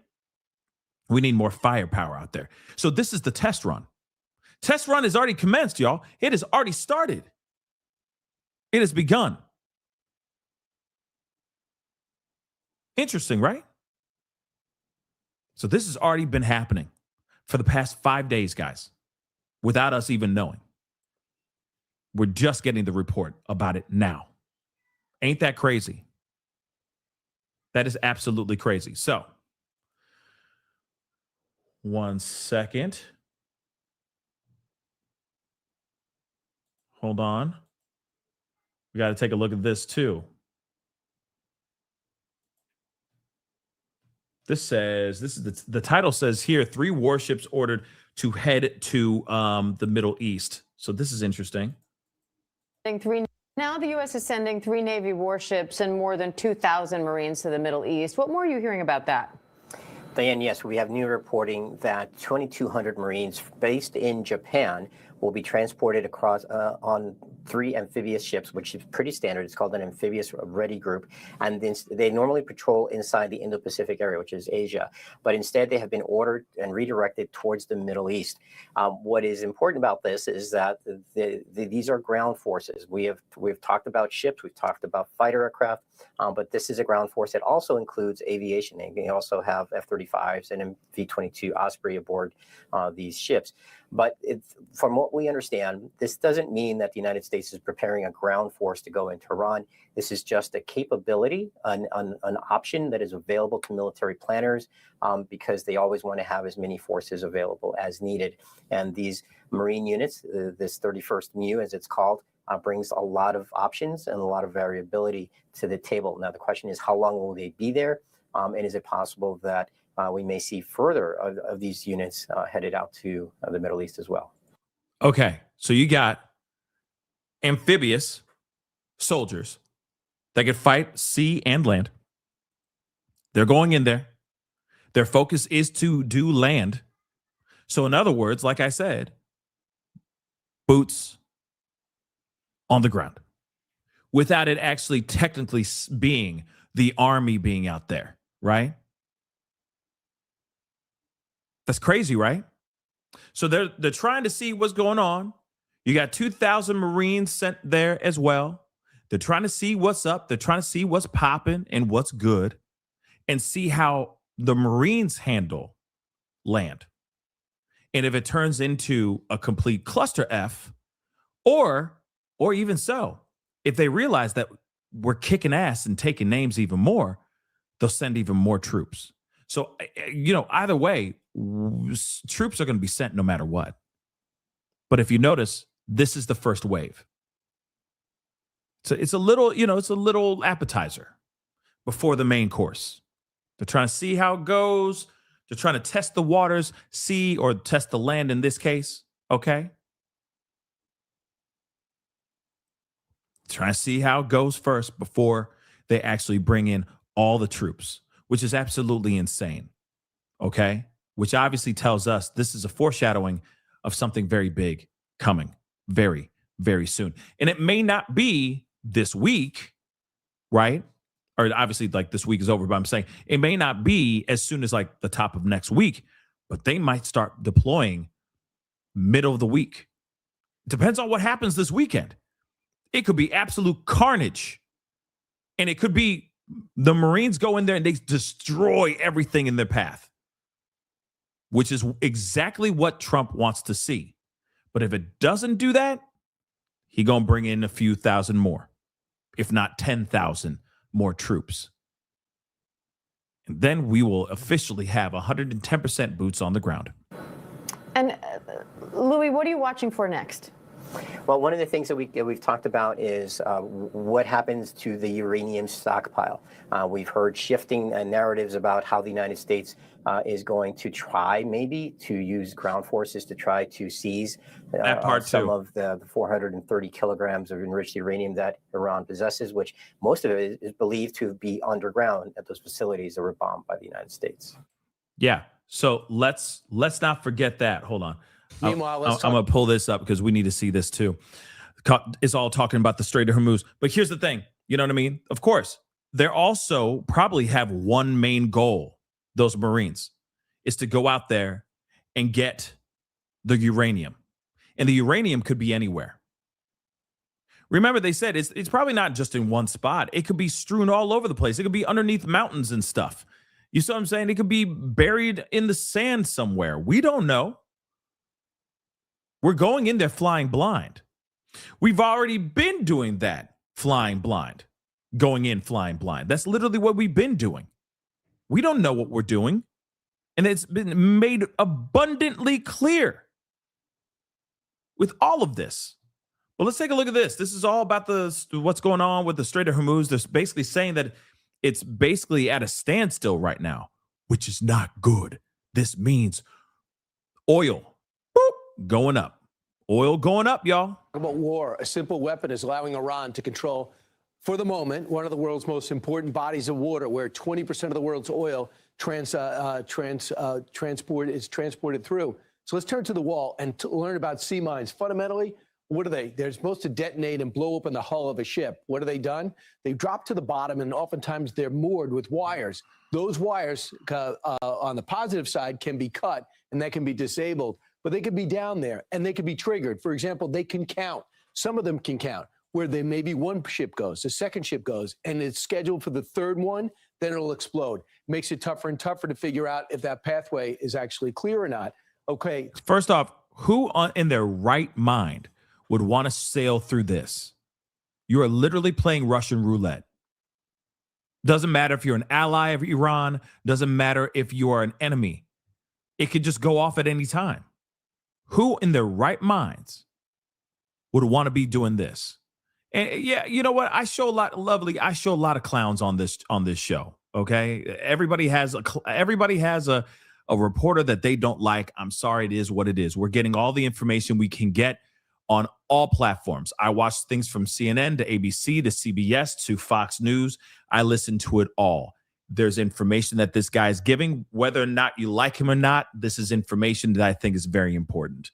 Okay. So we just kind of have to put our bias off to the side from the reporters that are reporting the news and just hear the news, hear the facts. And this right here is a very, very big deal. This should matter for all of us. We should give a damn about what's going on and how things are getting shut down in the Strait of Hormuz. And I'm telling you right now, if I played this and it had CNN, half of y'all would be losing your doggone minds. You see what I'm saying? If I just did CBS or NBC or ABC, half of y'all would be losing your minds. We're getting the information from where we can get the information, okay? With all due respect, we listen to all of it, and then we come to our own conclusions on what's really going on. All right? You ready? We good? Okay, I love you. Let's rock and roll. So back into this, all right? Who in their right minds, even Iran themselves, who would want to like literally sail through the Strait of Hormuz with all these mines just going off at any time? Let's be real. That is insane, y'all. That is absolutely insane. No one wants to go in there. I wouldn't. I don't give a damn if I'm chummy with Khamenei. He and I just played a mean game of badminton, okay? Talking about stuff, drinking Turkish coffee, having a laugh or two, talking about our kids and everything. Ha, ha, ha, ha, ha. Hell no, I'm not going through that. I don't care how friendly we are. You got another thing coming. We're going to figure something else out, okay? Because I am not about to have my boat go boom, boom in the damn Strait of Hormuz. Come on. Sounded like the flavor of some hummus. Come on now. To avoid triggering the magnetic mines, hulls are now changing the material in which they're made. They've gone to fiberglass in some cases, and believe it or not, back to the future with wood. And here they go into the seabed. Here's how they do the damage. An exploding mine creates a gas bubble and shock waves that can tear a hole in a ship's hull. And once one is blown up, all traffic stopped. A fear of being blown up has basically stopped all the traffic in the area. Just a few barges have gotten through. Let's bring in retired U.S. Navy Admiral and FDD senior fellow, Mark Montgomery. Admiral, the mines, they say, according to the studies, there's roughly only 9 or 10 mines in the strait, but it's the fear of those mines that's keeping the tankers out. Yeah, Brian, you're exactly right. That's a great description and great storyboard you had there, with all 3 different types of mines. What it is these mines right now, they have not laid a minefield per se. These are a small number that need to be swept and then cleared either by Navy divers putting explosives on them or the littoral combat ships removing them. But to do that, we need to set the military conditions in the strait. We need to remove the missiles, the drones, the fast attack craft as well. Once we've established those conditions, we can get in there, clear the mines, and then begin setting up vessel transit schemes that allow us to, to bring through the merchant ships, 2 or 3 ships accompanied by a U.S. Navy air defense destroyer. So that is really the power right now that Iran has. They're going to control that strait. I understand India, according to the Wall Street Journal, has contacted their counterpart in Iran, says, can you let our 23 ships get through? Do you think that's okay, you as an American commander, if some of our allies reach out and try to get separate deals? I don't, obviously. I think that we need to stand firm here. The reason the president is pushing for this 4-week air campaign is so that at the end of it, one of the aims will be to control traffic through the Straits of Hormuz. If we don't do this, the message to the world and to our particular Arab partners is that Iran controls that strait and Iran has the power. So it's critical that we actually, as a global entity, defeat this Iranian threat to the straits and allow the United States to escort these ships through until we establish the conditions where escorts are no longer required. How close do you think we are, Admiral? I know we got about 75% of the launchers out. We're destroying the production ability of those rockets, short, medium, and long-range rockets. How close are we to doing that? Some people think if we destroy the Navy, there's no problem, but we really worry about land attacks and drone attacks. Exactly. And really small boat attacks, like the Ukrainians do in the Black Sea, with unmanned vessels packed with explosives. And you've seen a few of those already hit ships off of Dubai. Brian, I think that, Admiral Cooper and General Kane have been pretty clear. This was a 3 to 4 week air campaign. I would say somewhere between March 21st or March 28th is the time frame I'd look for our ability to escort ships. And people just have to be patient. This is a problem that has to be addressed. And also, 70% of South Korea's oil goes through that strait. A lot goes to China. There are now gas lines in China, and maybe that has a lot to do with the very few overflights on Taiwan. So other countries and other regions are feeling that more than us, but it's a global market, so we're all being affected. So do you think pressure from China and other allies could help us straighten out that strait? You know, I agree. I actually think China early on signaled to Iran not to do comprehensive, wide-scale mining. In fact, normally they mine in the transit areas leading up, making it very difficult. I don't think that's happened. Look, Brian, this was a 47-year effort by the Iranian regime to take control of these straits. It's going to take 3 to 4 weeks for the United States to establish its dominance and be able to do the successful transiting. We've done it before. We did it in the 1980s. We can do it again now. So great that we increased. We're going to see how this goes. We're going to see how this goes. Oh boy, guys. Whoops. Hold on. Sorry, guys. 1 second. Just trying to clean up some of this. So here's something interesting.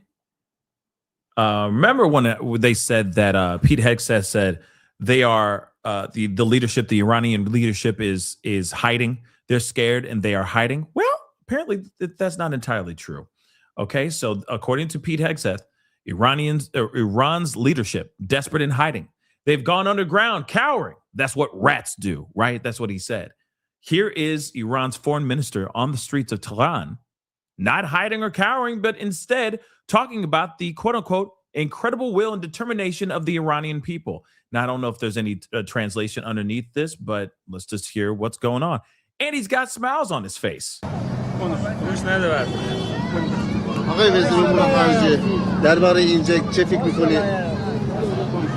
بسم الله الرحمن الرحیم. امروز خب روز قدس هست در ایران و علیرغم حملات وحشیانه‌ای که رژیم صهیونیستی و آمریکا.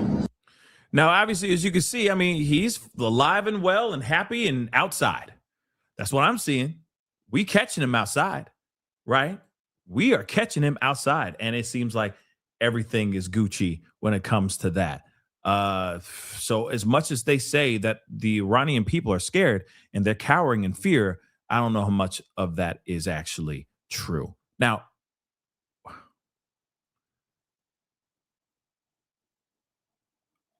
here's something else that just happened, and I'm gonna tease it for right now before we get into everything else. Okay? Yeah, he seemed very unbothered. I think he was just very excited about being with his Iranian people, showing strength and solidarity. I don't know. Okay, all I know is that as much as Pete Hegseth is saying that they're cowering in fear, they're not. I mean, shoot, we don't even hold on. Let me just show you. We don't need to hear what he's saying. We could just look at the footage itself, okay? You can see for yourself that people are outside. They're marching. They're together, regardless if you agree with it or not, right? Okay? Regardless if you agree with it or not, right? With what's going on in Iran. He's out here living, okay? So, I don't know. But like I said, where is Khamenei? Where's Mujtaba? Where's he at? Right now, there's alleged rumor that he has been maimed. Okay, that he lost apparently a leg, and this is something we didn't get a chance to really talk about yesterday. So just real quick, I just wanted to circle around and show you guys this too. And again, the question is he gone? Is he dead? Are they acting like he's alive? But he's not. You see what I'm saying? Are they lying so that they look like they're impenetrable? As much as the Trump administration's basically been saying that the Iranian regime is cowering in fear and that they've completely been destroyed, their leadership is completely annihilated, so on and so forth. Is it really true or not? Right? As much as Pete Hegseth just said in that press conference, he really did say, yo, they're hiding in fear. And then we just saw one of their own, okay, one of the Iran's foreign minister out in the streets, right? So that is a question that I have, right? So again, they say that there's reports that he was in a coma. They amputated his leg. So Mujtaba Khamenei released his first statement yesterday, which we talked about in the short. That's why I keep saying, please make sure you have that notification bell set to all. so that you know whenever I go live, whenever I upload. And don't worry, stick around, guys, because there's a lot going on. And I'm just a quick thing, because yesterday was all the mass tragedies and the attempted bombing at the synagogue yesterday. I didn't get a chance to talk to you guys about this. So we're just tapping on this really quick, because I know this is a day old news. All right. But real quick, he released this statement vowing to use the lever of closing the Strait of Hormuz to international energy shipping, after reports circulated that he was in a coma and had his leg amputated after being severely injured in the U.S.-Israeli strikes that took the life of his father and many others, and his other family members, including his wife. Now, again, a lot of people are feeling like, yo, he must have died too. But apparently, maybe he's just, holed up somewhere, licking his wounds, literally trying to heal. But this lengthy message was read out on Iranian state TV by an anchor as an image of Khamenei was displayed on the screen. A break from tradition, because usually his face would be on camera saying these things, but they didn't have that. They had a reporter read this live on air, which is weird, right? So a lot of people are wondering what actually happened here. Does this mean that he, even Pete Hegseth said in his press conference, he's like, come on now. This is not traditional. It's untraditional. It's untradition. It's not tradition for him to not be on camera saying something showing that he's alive and well.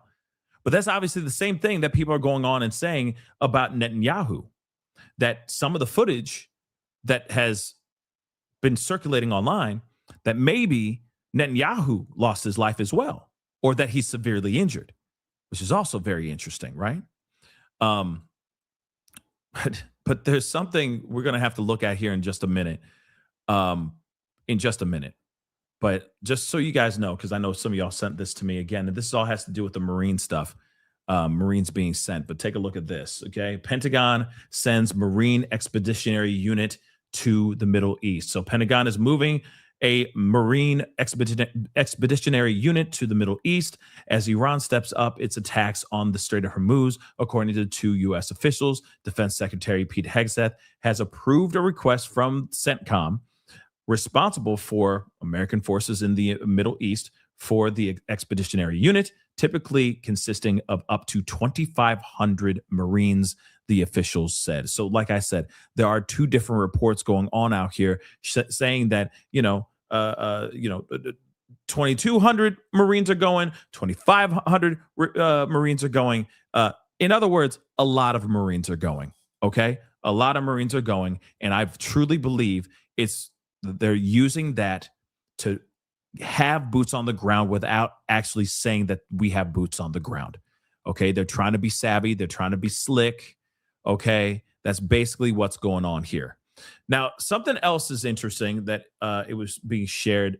David Pakman put this up. I just think this is very interesting, and we got to take a look at this as well. Trump apparently in an interview said something along the lines of this. Trump says the Iran war will end when he feels it in his bones. So he said, dear God, we are effed.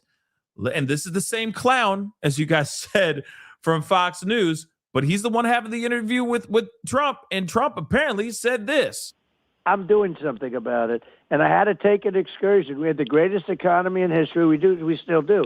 Oh, this will bounce right back. When it's over, and I don't think it's going to be long, when it's over, this is going to bounce right back so fast. When are you going to know when it's over? When I feel it. Okay. I feel it in my bones. Will you ask anybody in particular? Would that be some of these a joint decision? Well, I deal with people. I have great people. Yeah. So he's saying the war will be over. Clearly, he said the war will be over when I say it's going to be over, right? He said, when I say the war is over, when the war is over is when I say it is. Now he's saying when I feel it in my bones. And I'll be like, oh, well, maybe you just feel like rain is coming. Yep, that bad bum D is telling me that there's going to be rain coming. You don't smell it in the air, the Cletus. You don't smell that precipitation, that humidity in the air? Man, my leg and my hip, my knee, my leg, and my hip, all of them aggravated right now. It's about to rain today.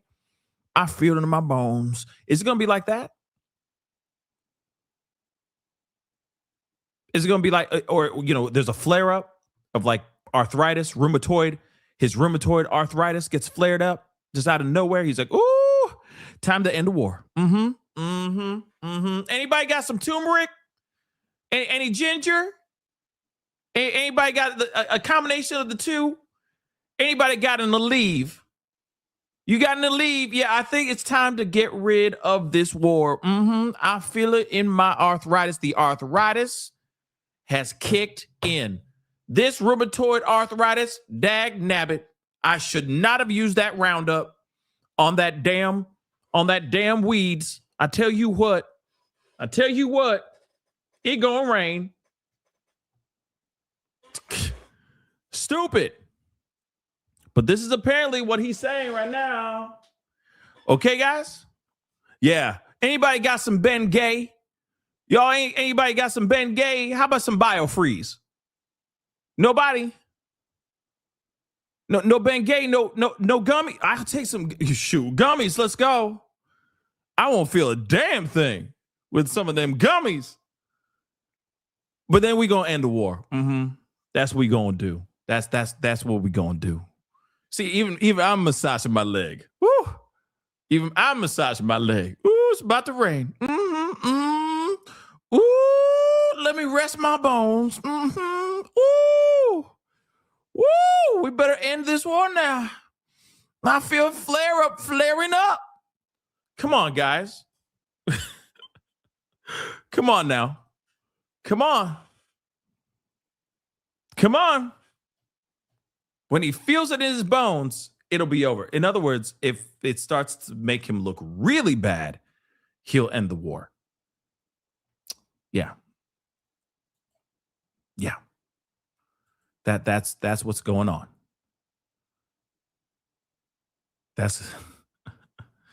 Here's another thing. Another person put this up on X about this whole situation.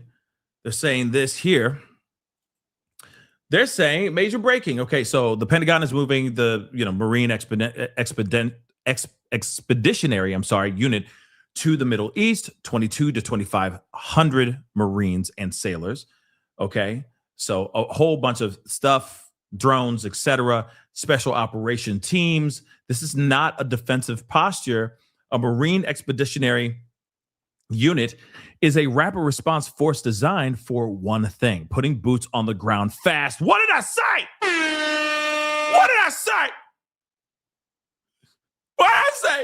Come on now.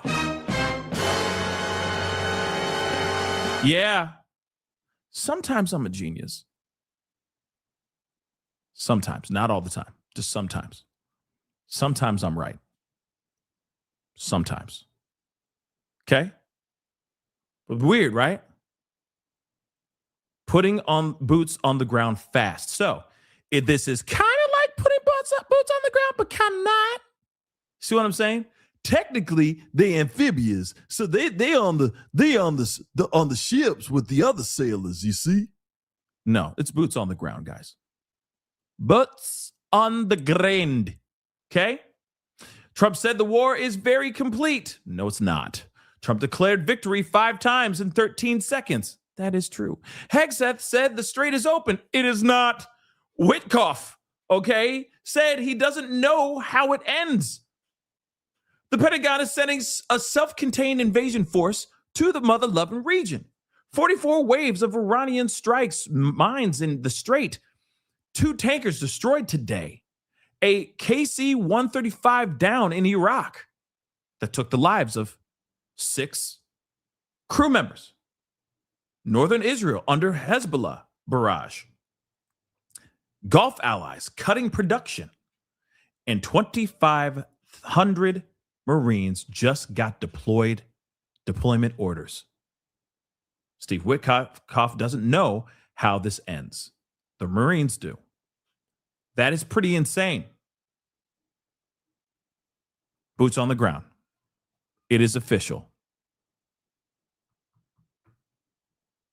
Boots on the ground. It is official. Doesn't matter how many ways you look at that egg, it's still an egg. Doesn't matter how many ways he says, well, actually, it's not exactly, war. Yeah, it's war. Yeah, it's war. It's mother-loving war. We got so much going on. This is something else. This is something else too. So did you hear about Trump fundraising the war? Or like fundraising off of the war? Allegedly, that's what's been going on. Now here's the thing. Apparently, he sent out these emails to people, to his base, basically saying like, help me raise money, right? So apparently, Trump is now offering national security briefings to his millions of small dollar donors. No. I'm going to repeat that again. Don't worry. Allegedly, he is offering national security briefings to his millions of small dollar donors. What in the hell does that mean? Here's the thing. Here's my theory on what that could actually mean. Yeah, Angie. What? Yeah, it doesn't make sense. So here it is. Hear me out. So my thought is maybe he is sitting here trying to say, hey, here's an opportunity to scoop a bag, and all the people who are fearful of war can get a leg up if they pay a certain amount of money. They'll get the heads up before anybody else does. I'm brilliant.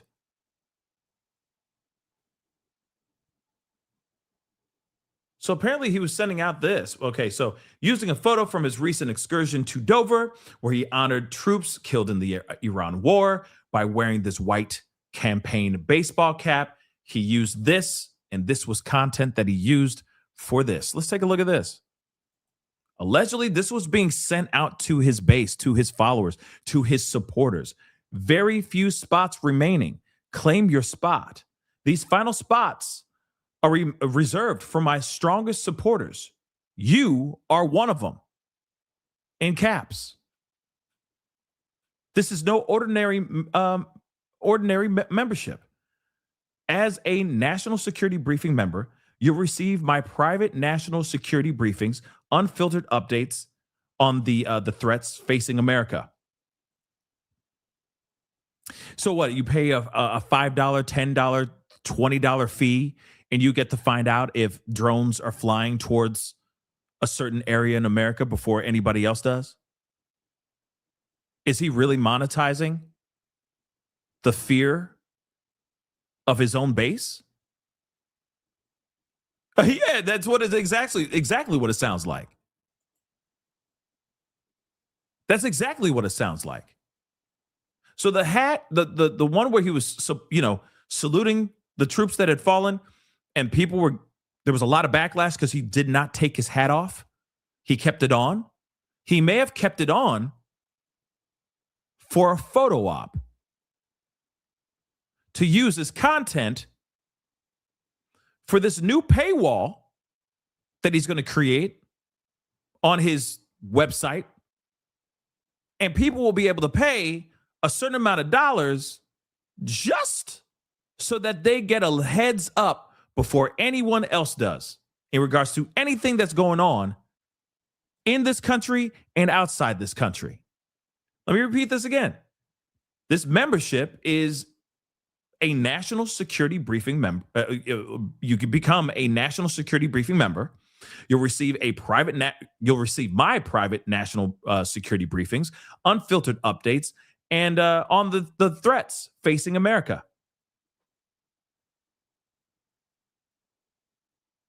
Obviously, there's more to it. There's more explanation and more to the flyer, this digital flyer that he put out to his MAGA base. But let's be real. You'd be first to hear about what's going on in the war, things that are going on at the border, etc. If there's anything that you need to be worried about. If it's an alert and it says duck, you'd be the first one to duck. Literally, you're like, burp, burp, and you're getting down. And it's like, Vinton, why are you getting down? Why you, you know what I mean? You're the first to know.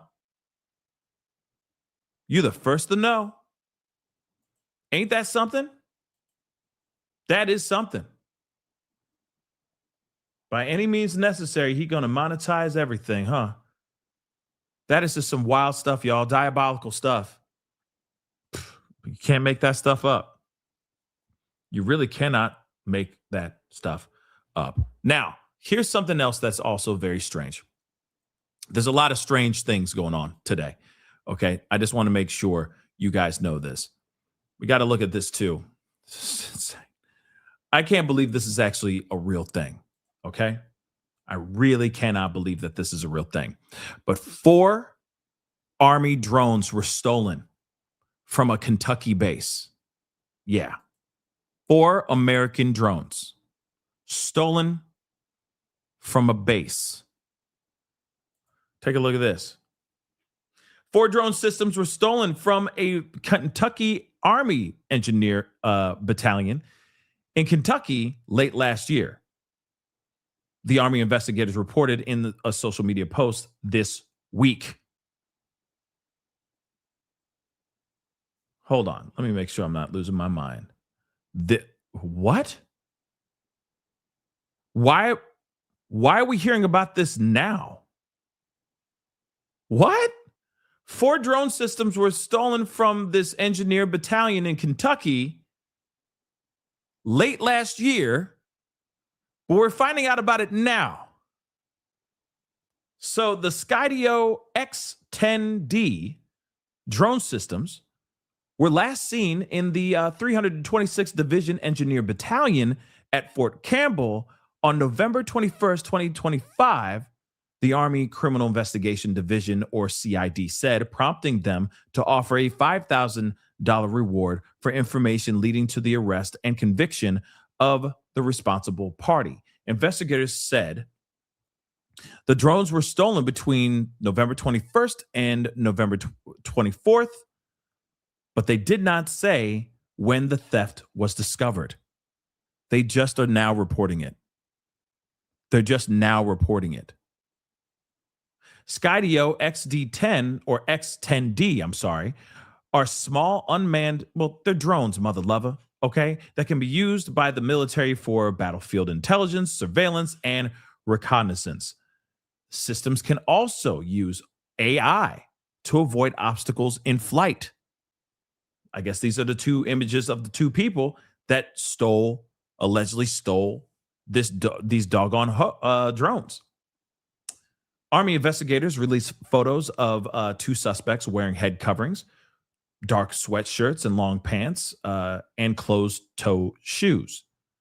They also included photos of 2 vehicles potentially involved in the theft, a light-colored 4-door sedan and a dark-colored 4-door truck. Investigators have asked anyone with information about the theft to contact the Army's Criminal Investigations Division or submit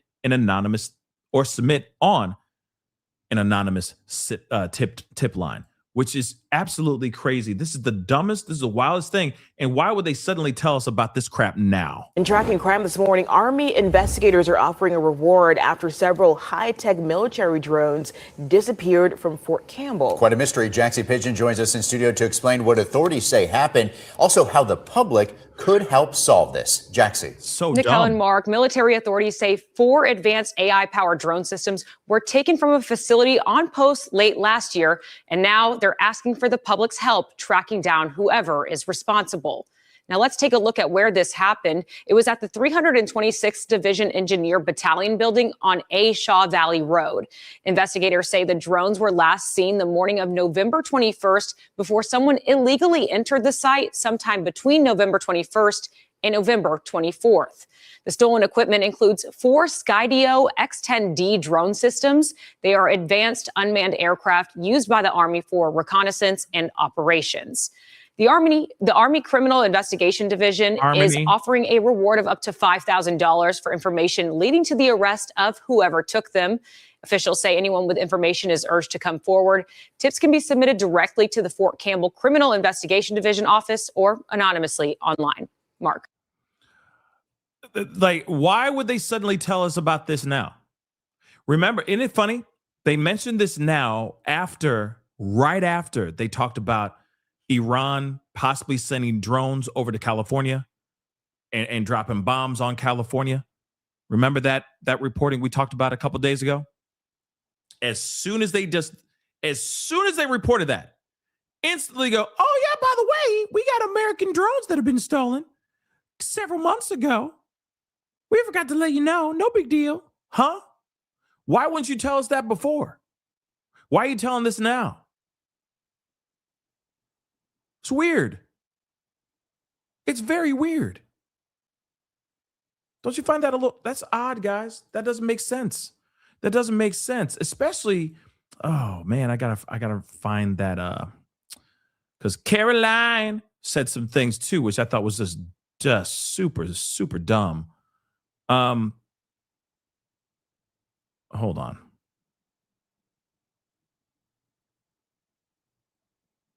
Hold on.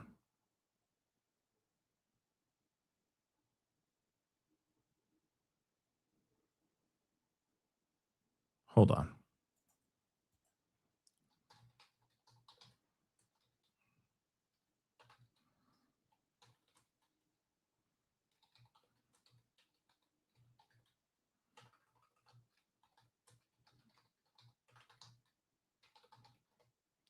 She said something that was crazy. Because it's like, wait a second, you have that, but then, she said something like this. You mean to tell me that the drone attack or this drones being that went missing is crazy and scary? We're not supposed to believe this other piece of information though too. You say, oh yeah, what's going on with the bombing, the possible bombing of California? That's not something that we should be worrying about. It's fake news. It's all fake news, according to her. She says this post and story should immediately be retracted by ABC News for providing false information to intentionally alarm the American people. But then hours later, there was reports about the 4 drones being stolen by American drones being stolen from Army bases. So we're not supposed to be worried about that? Hold on. So this post and story should be immediately retracted by ABC News for providing false information to intentionally alarm the American people. They wrote this based on one email that was sent to local law enforcement in California about a single unverified tip. The email even states the tip was based on unverified intelligence, yet ABC News left out this critical fact in their story. Why, in all caps?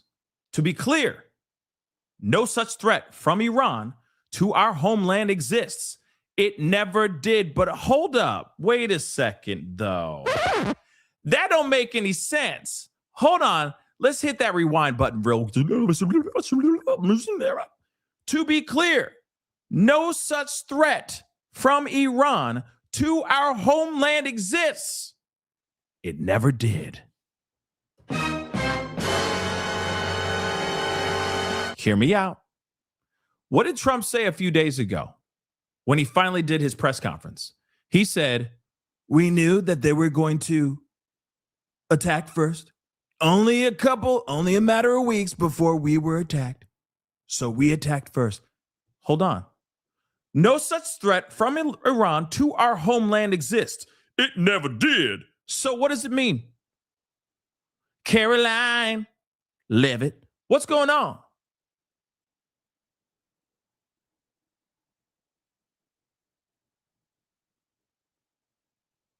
Iran was about to hit us first. That means there was indeed a threat. Does that not mean that? But she's saying, Press Secretary Caroline Levitt said there's no such threat from Iran to our homeland exists. There's no such threat, and it never did. So she is contradicting what Trump just said to the press just a few days ago. You don't find that a little bit weird? He said that there was a threat to our country. That's why we attacked first. In fact, he sat down with the likes of Pete Hegseth, Stephen Miller, Marco Rubio, and his son-in-law, Jared Kushner, and they all made a decision together based on rumor, I guess, that it was time to strike, and to strike now, because American people were in dire straits. We were in trouble, and we were in harm's way. But hold on, though.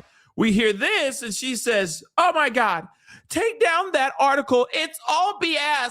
There's no such threat from Iran on American soil, not ever, and it's never been. That doesn't make sense. So who's lying? Is she angry because we found out some information that we should give a damn about? Oh, remember, by the way, the Department of Homeland Security, who happens to be shut down right now, actually did send a memo, sent the memo to the White House about possible threats, about threats that were coming from Iran, that they said that they were going to do some really bad things here in America. And Trump, the White House, Trump's administration, they decided to block that information. Do you not remember that? They blocked that information. And then suddenly a leak, a source, leaked this information, some information, to ABC News about the Iran drones coming and striking California, no less. And now she's mad because the leak leaked. The information that they were trying to withhold from the American people got leaked. So now she's like, no, this is all BS. It's not true. No, you can't sit here and say that there's no threat to the American people when you have the president of these United States saying that there was a threat and it was only a matter of time before they actually struck. Hence the reason why we threw the first punch first. So I ask you again, who's telling the truth?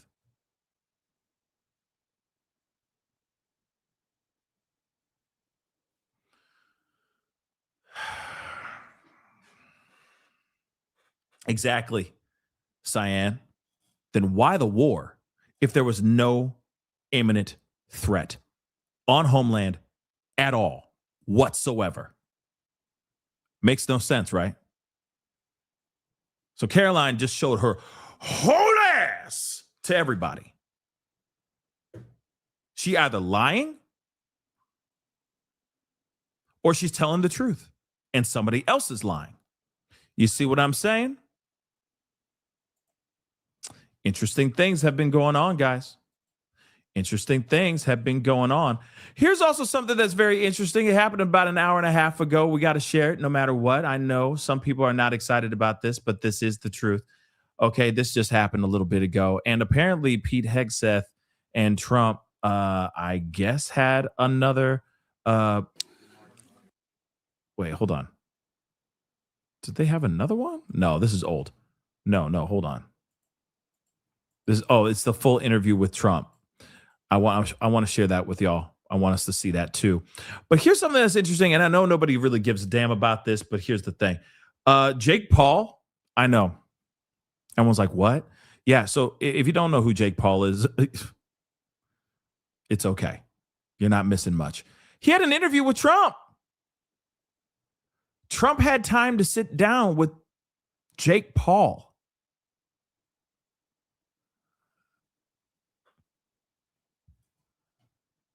Yeah. Just recently, we need to take a look at some of this. Real talk. He had time during the war that's going on in Iran. People are losing their lives, all that stuff. He had time to sit down with Jake freaking Paul. We got to see what's going on here. This is just dumb. So, Mr. President, what an honor. Thank you very much. Yeah, thank you for sitting down with me today. I think we'll get into some personal stuff, some fun stuff, and yeah, it's an honor. We're here at a factory doing a rally. It's my first Oh, rally. my and dear it's actually God. my first show on this podcast. So you're gonna be my first and last Wow, that's guest. good. Well, we're gonna have to get good ratings. We got to get some good We ratings. better. You were flying in on Air Force One, right? Is it true that you watched the Joshua fight on Air Force I One? watched it. I watched you, and I thought you were very brave. He's a pretty big guy, you know. He's good, and he's legit. Look, he's a legitimate fighter, and I thought you were great. You did yourself no harm. No, other than your chin, maybe. Other than the jaw, which is healing. How big is the TV on Air Force One? That was, Good. that was Actually, hold on. Best you can This, have, I'll tell you. this is off of X, but hold on. you Give me it give me as 2 fuck. seconds because I don't want to watch this crap. I don't want to watch this whole thing, but I do want to see what he had to say, if he had anything to say about Iran. Like if he had anything good, like if he asked any good questions. Hold on. Hold on. Broken jaw. Winning the election, blah, blah, blah. Fighting career. Trump on Iran. Let's see what's going on here. Let's get straight to the meat and potatoes. Probably well. This country, I mean, we did this excursion. We had to do it. Wipe out evil. You know, sometimes you have evil. And for 47 years, they've been killing people, you know, Yeah. in the most violent way. The roadside bombs all over the place. That was 95% of them are from Iran. Soleimani, that was the one. We took him out. We did a lot of things, the B-2 bombers, and all of this whole thing that we're doing now is people have waited for 47 years for it to happen. So we have to do it right. But our military has been unbelievable. No, and I commend you for your bravery, and I think so many Iranians do as well. And I was a bit shocked too. Like everyone else in the world was like, "This is the greatest thing," and I think what you're doing is phenomenal. And I was shocked that so many activists, like in America, didn't like it. But meanwhile, they're like, "Oh, well, we support women. We want women to have all these rights." Meanwhile, you're liberating the women of Iran, and then they have an issue with it. I thought that was very confusing. We support gays, but they throw gays off the buildings. Yeah, Okay, we support this. I mean, the things they do, and they're fighting. But I think I have tremendous support on this. This is something that's been incredible. I have the best poll numbers I've ever had now. Yeah. And it's not because of this. I think we've just, you know, the economy is great. It's an Wait a second. Hold on. Now he has the best polls ever. What? He has the best polls ever. You realize you know why he's doing this, right? You know why he's doing this interview with Jake Paul. And I wouldn't be surprised if there's other people of the likes of Jake Paul, of that status, that are totally down and supportive of this war. You know for a fact that he's going to go to these podcasts if he has an opportunity to sit down with them. This is the start of it. This is literally the start of it. And he's going on a, hey, love me again and be on my side for what's going on in this war in Iran. That's literally what he's doing. Think about this. This is a move. He's playing his own version of chess. And this is a game of chess that we don't want to play. We don't care to play. But he's playing it because he feels like it could work out in his favor. Let me do these interviews. Let me get on to the manosphere podcasters, you know what I mean? The comics and the Jake Pauls and the Logan Pauls, the ones that will be willing to have me on. And then I'll keep spouting out why I'm doing what I'm doing. And these young listeners can get behind what I'm doing. You got to remember, midterms are coming, midterms. So he's really concerned about that too, right? So what do you think is going on? Right? Yeah, 2 years ago, he was on Aiden Ross's podcast. I wouldn't be surprised after Jake Paul's interview, he goes on to Aiden Ross or any of these other people talking about trying to humanize himself again. See what I'm saying? The polls are doing better. They're not. They are not. He's tanking right now. but he's saying whatever he can because that's who we dealing with, baby. We're only going to play a little bit more of this. I know some of y'all are like, oh my God. Yeah, I feel the same way. Okay. But let's see a little bit more of this clip. A little bit of we take a little winding road for a little while, but we have to wipe out the evil. It's an evil curse. They're evil people. And hey, we wiped out their Navy. We wiped out their Air Force. We wiped out everything there is to wipe out. We wiped out their leadership twice. The second time they were meeting to pick which one of them would be the leader, they got wiped out. Now they're looking for a third time. I don't know. People say the sun, but nobody knows where the sun is. The military has been unbelievable. You know, I built the military. I had a great first term, and I built the military. We had the best economy in history in my first term. We built the military in the first term. I didn't know I'd use it so much, but you look at Venezuela, which has worked out incredibly well. Yeah. That was a great military attack. Was it strategic to go after Maduro first and secure the Venezuelan oil and then go after Iran? So no, it wasn't time-wise. It wasn't. It was with Iran. We knew we had to do something because they were going to be attacking us. If we didn't attack them, they were going to attack us. And you heard it right there. See what I'm saying? He's even saying the BS right here. And Caroline just said it wasn't true. She said that there is no threats. There are no threats towards America. So what's going on? What's really going on here? Right? I've had enough of this. We're moving on. But like I said, that makes no earthly sense. So we got some updates in the Michigan Synagogue situation. All right. They have finally, it looks like they have, they have named the guy. Of course, that was done yesterday, but there are some images of the guy and more information about this whole situation that happened. So I got a couple things I want to share with y'all here too. And this should be a dire warning to all of us on what's going on. And I hate to say this, guys. I hate to say this. Yes, I found that. Okay, I found this other thing we're going to look at. It's insane. This should be a dire warning for all of us. And I hate to say it like that. I hate to make you guys worry. I hate to scare you guys. I hate to frustrate y'all. I hate to do all of that. But this is the truth. There are some serious events going on over this weekend. There are marathons galore going on throughout the entire country all weekend. Why? St. Patty's Day weekend is starting. So there's a lot of people that are going to be out kicking it, drinking, going to large, where there's going to be large numbers large gatherings, you know what I mean? The huge events going on and all that. Please, I'm telling you guys right now, because I know some of y'all are going to the events or going to, get your drinky poos, you know what I mean? Get your Guinness and your car bombs and your shots of Jameson and all that stuff. Okay, I get it. Drinking your green beers and having your fun and all of that, starting very early in the morning tomorrow. I get it. All I'm saying is please keep your heads on a swivel, because what happened in Michigan and what happened in Virginia are a full-on potential foreshadowing of what could come in the very, very, very near future. So all I'm asking you guys, I'm begging you guys to please be safe out there, because I love y'all. Real talk.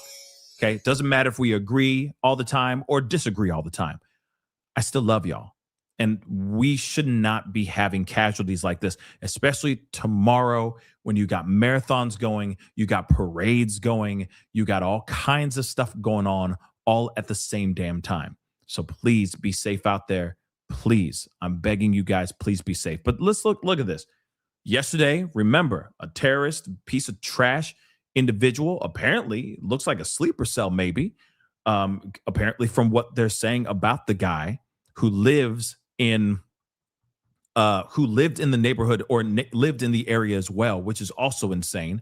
All right. This guy took his car, drove it through the front door, bashed through the front of a synagogue, drove down the hallway. He had his car stocked up with explosives.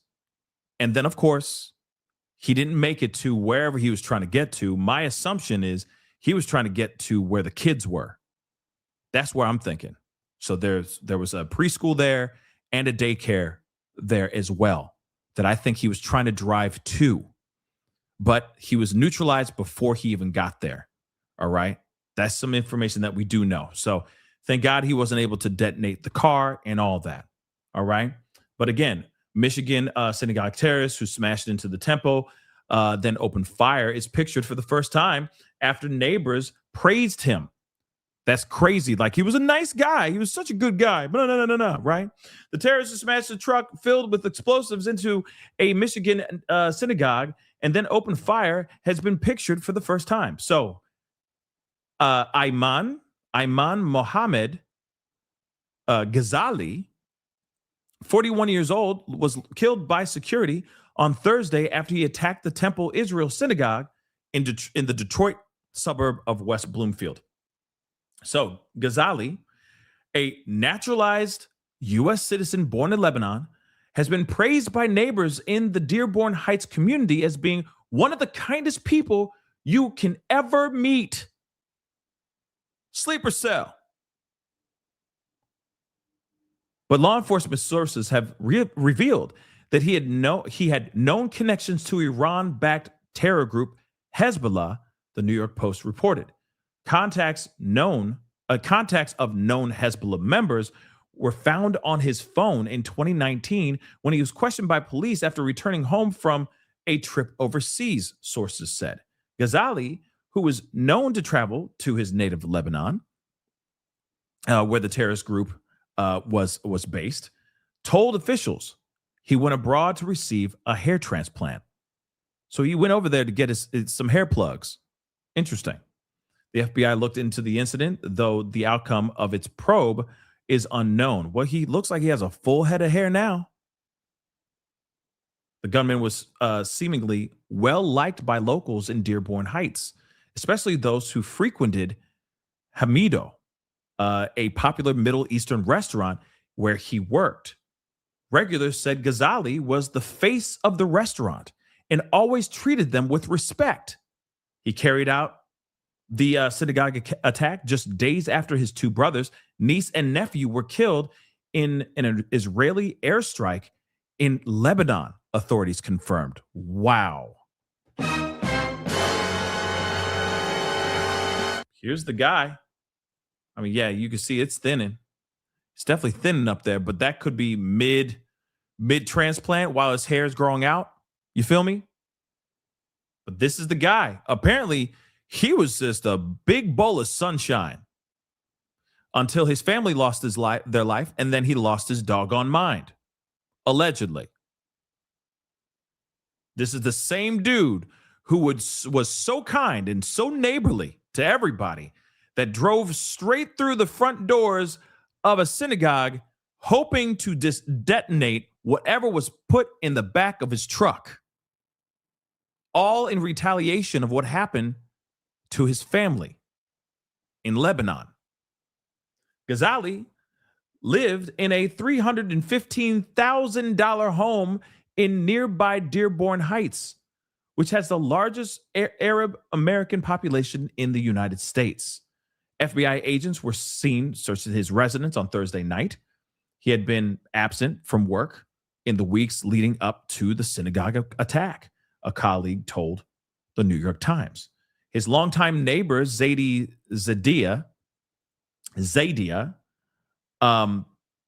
who described Ghazali as my rock, was shocked to learn of his involvement in the attack and suspects the tragedy in Lebanon may have played a role in his decision making, because his brother died. Right? This is what the neighbor said, who called him her rock. Okay. When approached by Detroit Free Press, she added he was the best neighbor, always quiet, a hard worker. He was always pleasant. Everybody liked him. Her remarks were echoed by several patrons of Hamido, the restaurant, who said they could not fathom that Ghazali would try to harm anyone. He was a very hospitable man and a loving father. This is what another patron said. What? He always greeted me with a smile and always treated my family with kindness. He will be missed. What?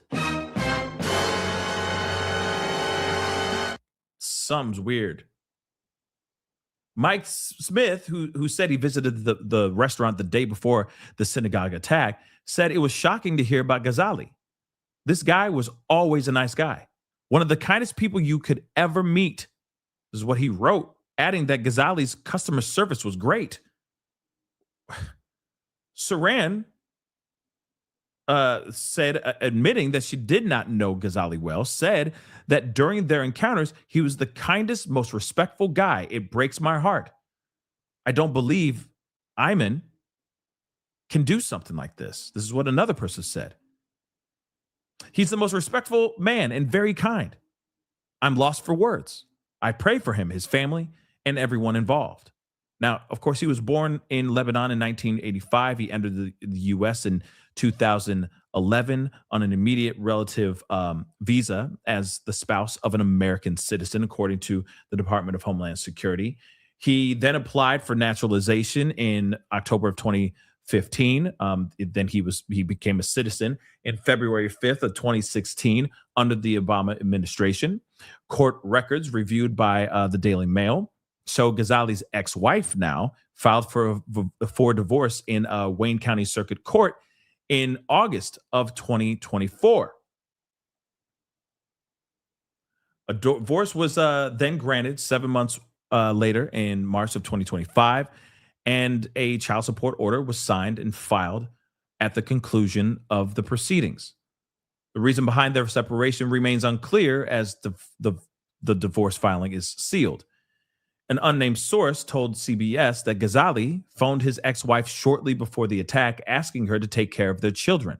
Ghazali drove a truck filled with explosives into the Temple, Israel, which also serves as a preschool, at around 12:20 p.m. on Thursday. Now, of course, we already know that the synagogue was engulfed in flames, and they, because the his car had collided in there, drove through there and all that. And then, of course, his body was found severely burned. Ghazali was shot dead by a guard at the synagogue. And of course, no one got hurt, which I'm very, very thankful for. A security guard got hurt, but apparently he's going to be just fine. But this is absolutely crazy. Okay, you have this going on right now. Okay, he was a nice guy, as they were saying. Very kind individual, very hospitable. What triggered him? Was he bribed? Not bribed, I'm sorry. Was he blackmailed into it? Was he made to do this? Was he just a sleeper cell? What's going on here, right? And to think, a father, by the way, a father, and he went out of his way to say, I'm going to try to take out these kids. All right, bringing back to some domestic news, the FBI is calling an attack on a synagogue in Michigan, quote, a targeted act of violence against the Jewish community. Authorities say Ayman Mohammed Ghazali drove a truck through the doors of Temple Israel in West Bloomfield yesterday afternoon. Law enforcement sources told CBS News synagogue security killed the suspect after he exited the vehicle. But Oakland County Sheriff says he was found dead in the car. Fortunately, no one else was killed. This is a deeply disturbing and tragic incident, and our deepest sympathies are with the victims, their family, and the entire Jewish community. CBS News correspondent Usher Qureshi, who is there on the ground covering this story. Usher, you're getting new information. What can you tell us? Good morning, Adriana. What we've learned is that federal investigators were searching overnight the suspect, in this case, the alleged suspect's home, what's believed to be his home, combing through there, trying to gather evidence that would indicate what may have led up to this attack yesterday. We're also hearing from community members who knew this suspect and were shocked by what they're hearing, saying that he may have been driven by a potential motive that we're hearing, although officials are not saying this. We are hearing that a number of relatives of his were killed in an airstrike, an Israeli airstrike in Lebanon earlier this month. The mayor of Dearborn Heights said that he had also heard that and had posted on Facebook that a number of those relatives were killed. And there was a remembrance for those family members a couple of days ago as well. And that may have been part of what had driven him to this. But again, Right now, federal officials, authorities are still trying to gather exactly what may have been the exact motivation for the attack. And right now, they have not made that public. And so, Usher, you're shedding light onto a key detail in this case, though. You know, we're covering this in the context of the increase in anti-Semitic attacks across the country. It really strikes a sensitive nerve everywhere, not just in Michigan, but you've been speaking with people in certain neighborhoods connected to the suspect. What more are you learning about that potential link as far as the Israeli strike in Lebanon that may have killed some of his family members, and who this man may have been mentally before all of this? Right. A number of community members that I've spoken to say that he was somebody that they were familiar with. He worked in a very popular restaurant in the Dearborn Heights area. Now, Dearborn Heights is just about 25 miles southeast of the temple where we are, just outside of. And they say that he was well known in the community. People described him as kind, but they say that in the last few days after this strike, things had changed. He had been distraught. One community member I spoke to who was very close to this man said that he was not the same person and he was struggling. He did live alone in this residence as far as we understand, but it shows that what they're saying to me is that what's going on overseas is clearly affecting people here in this community.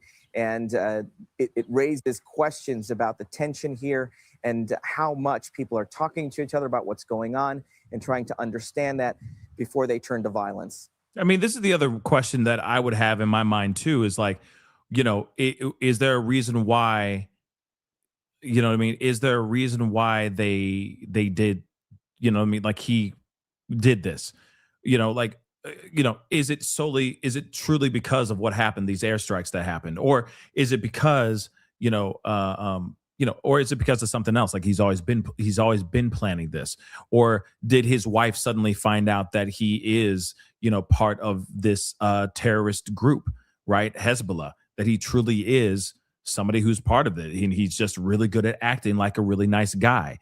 You see what I'm saying? Those things I'm kind of curious about. And those things I think should be looked into. You know, he went the nice guy approach. He went the kind, nice guy. And you know, wolf in sheep's clothing type situation. You feel me? Usher, tell us a bit more about Dearborn and Dearborn Heights. I mean, it's one of the largest Arab communities in the United States, and that's not far, as you pointed out, from one of the largest Jewish congregations in the United States. What is the mood in Dearborn and Dearborn Heights? And also, as it relates to this suspect, I saw reporting that it may have been his siblings and their children who were killed in this strike. Do you know anything about that? Yes, Adriana. So people I've spoken to say that in that strike, they believe that his two brothers were killed, a niece, a nephew, and that one of his sister-in-law was injured and is in the hospital at this point. But they also are shocked. They say that they didn't see this coming, although there were concerns about him. He had stopped working in the last few days, and I'm told that he was keeping to himself. People are still trying to wrap their heads around this. Folks that I've spoken to in the community say they still can't believe that this is what he did, and they're trying to come to terms with that. But again, this is, as you mentioned, the largest Arab American community in the United States. It's a community that has found itself under suspicion even as far back as right after 9/11. I've worked in this area for a long time. I actually shot a documentary in the Dearborn area, so I have a lot of contacts here.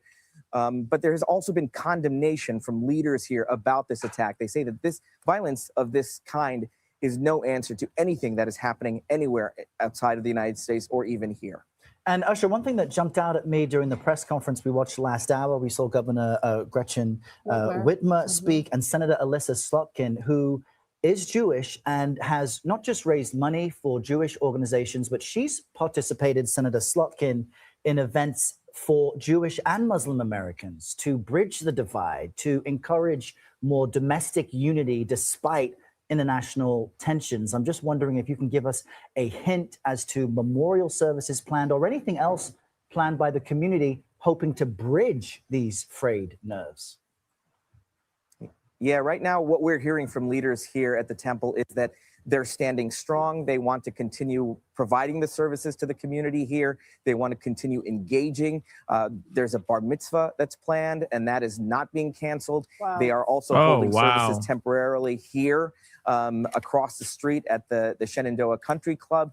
Their message is very clear. They are not shaken. They are going to stand strong, and they're going to continue serving their community and engaging with anyone in the area, whether that means through interfaith initiatives or what have you. But again, this is a community that is trying to grapple with what has happened here. And again, it's going to take some time. But right now, what we're hearing from leadership is that they want to stand strong. All right, Usher Qureshi, we appreciate your extensive experience and reporting there. That's crazy that they're still going to do, like, it's still going to be, normal, regular, it's just every day. Like, they're just going to continue. The show must go on type thing. They have a bar mitzvah happening. It's not going to stop them from doing what they need to do to celebrate that kid's rite of passage. You know what I mean? This big moment in this kid's life. That's very, very interesting. We're going to be. We got some other things we got to look at here too, because there's some stuff like JD Vance spoke a little bit ago. We got to take a look at that. There's a lot going on, but I do want to hear a little bit more about what the staff was saying about what was going on in this at this temple. Again this hour with the terrifying attack on a synagogue in suburban Detroit. Police say that a man drove a vehicle. Oh, by the way, I do have a poll pinned to the top of the chat. Just want to hear your thoughts on it. You know what I mean? If you're appreciating the multi-layered subject type shows, you know what I mean? Like we've been doing as of late. It seems like you guys are enjoying it for the most part and appreciating the amount of information that's coming out. Yeah. So just go ahead and go and vote. Don't forget to hit that like button down below. Okay, please and thank you. It'd be great to see like 1.2 K likes. And of course, don't forget to hit that subscribe button. Okay, subscribe. We are so close to getting under 100 subscribers. We are like getting close to 100 subscribers away from 200,000 subscribers. So literally, we are like 17 subscribers away from 199.9 okay K. Like it's insane. So please make sure you're subscribed. Okay, it's insane. I'm so close, guys, so close to 200,000. This is insane. Through Temple, Israel. It's in West Bloomfield, Michigan, starting a fire on Thursday. They say that security guards shot and killed the suspect before he could hurt anyone seriously. One guard was injured in this incident. Sources say the driver had a rifle and explosives in the vehicle. A friend of the suspect tells CBS News he was distraught after 4 close family members were killed in Lebanon by an airstrike last week. Synagogues worldwide have seen a recent increase in violence. Rabbi Josh Bennett of Temple, Israel joins us now, along with Cassie Cohen, who was a staff member who was inside at the time of this incident. Good morning to you both. Cassie, I want to start with you because I would imagine you're still processing all of this. Set the scene for us. What did you see? What did you hear? Hi, Gail. Thanks so much for having us. I was standing fairly close to the hallway where the car breached the building with about 5 other staff members.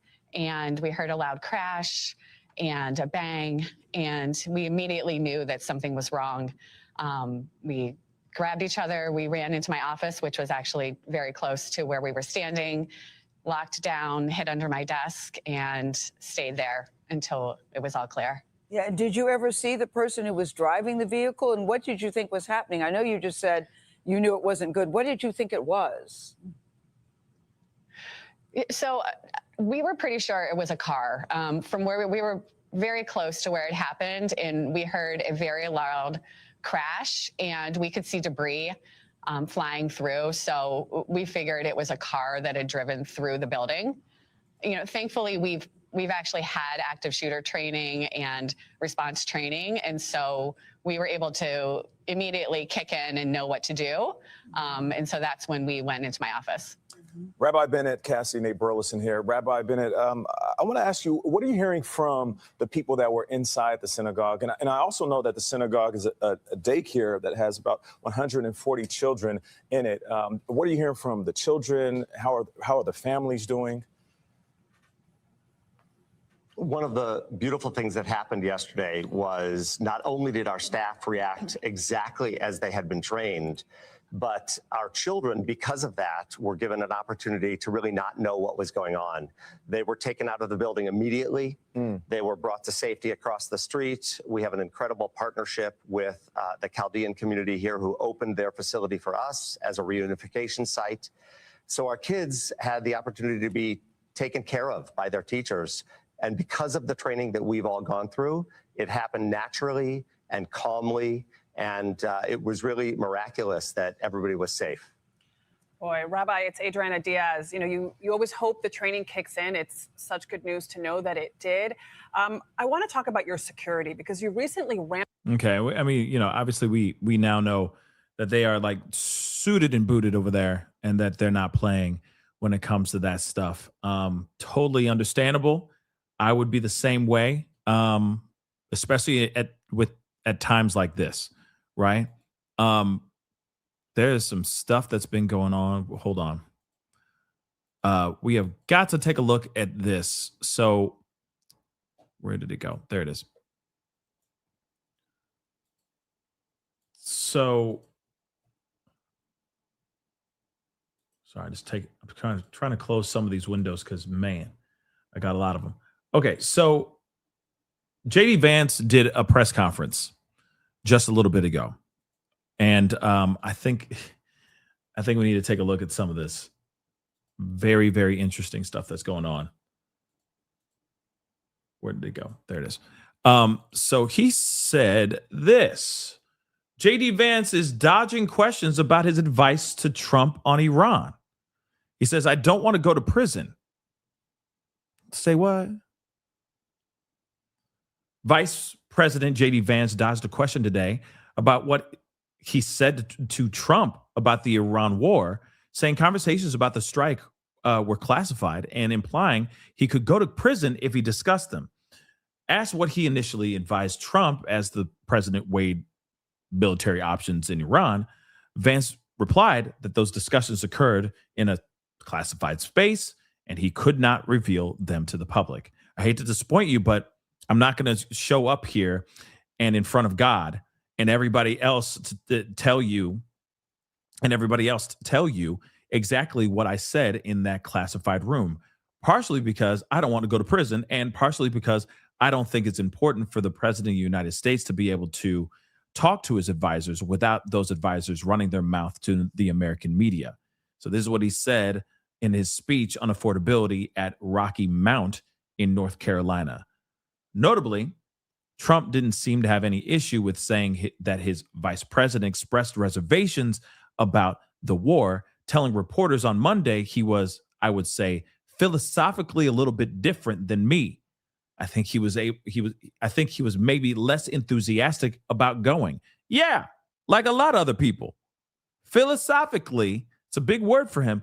Philosophically, a little bit more different than me when it comes to the war in Iran. Yeah. So they previously reported that Vance was initially skeptical of the strikes, but when it became apparent that Trump intended to move forward, he advocated for Trump to attack quickly and decisively. Did he really do that? No. Vance, who was the first Marine Corps veteran to serve as vice president, has openly criticized his past administrations for sending American troops into prolonged conflicts without a clear mission. So again, JD Vance doesn't want any part of this, at least from what I understand. And he did say out there in the campaign, hey, we're here to be President Peace. We're here to not start wars. We're here to stop these wars if we can. And what has happened so far? Same old crap, just a different day. Vice President J.D. Vance on what he told President Trump before the Iran war began. He says that it was the most classified space anywhere in the world. I hate to disappoint you, but I'm not going to tell you what I said in a classified room. Let's take a look. What did you advise the president initially as he considered his actions in Iran, and what are you urging him to do now, especially with Americans seeing higher prices at the pump and some of the fallout from that across the economy? Do you express any concerns like those you've expressed in the past on the possibility of these extended wars? Well, Bill, I appreciate the question. I know you guys have to ask it, but imagine the situation. We're in the situation room where you can't even take your iPod in there, or your AirPods, I guess what they're called.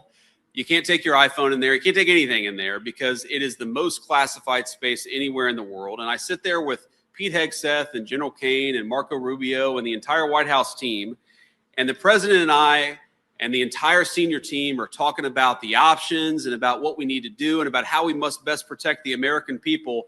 I hate to disappoint you, but I'm not going to show up here and in front of God and everybody else tell you exactly what I said in that classified room, partially because I don't want to go to prison, and partially because I think it's important for the president of the United States to be able to talk to his advisors without those advisors running their mouth to the American media. I mean, I get it, but at the same time, come on, man. You can tell us a little bit of something. You know what I mean? Like, okay. Trump is talking. He been saying things that were in those classified rooms. He been saying things, guys. Been saying things. So, okay. 1 second, guys.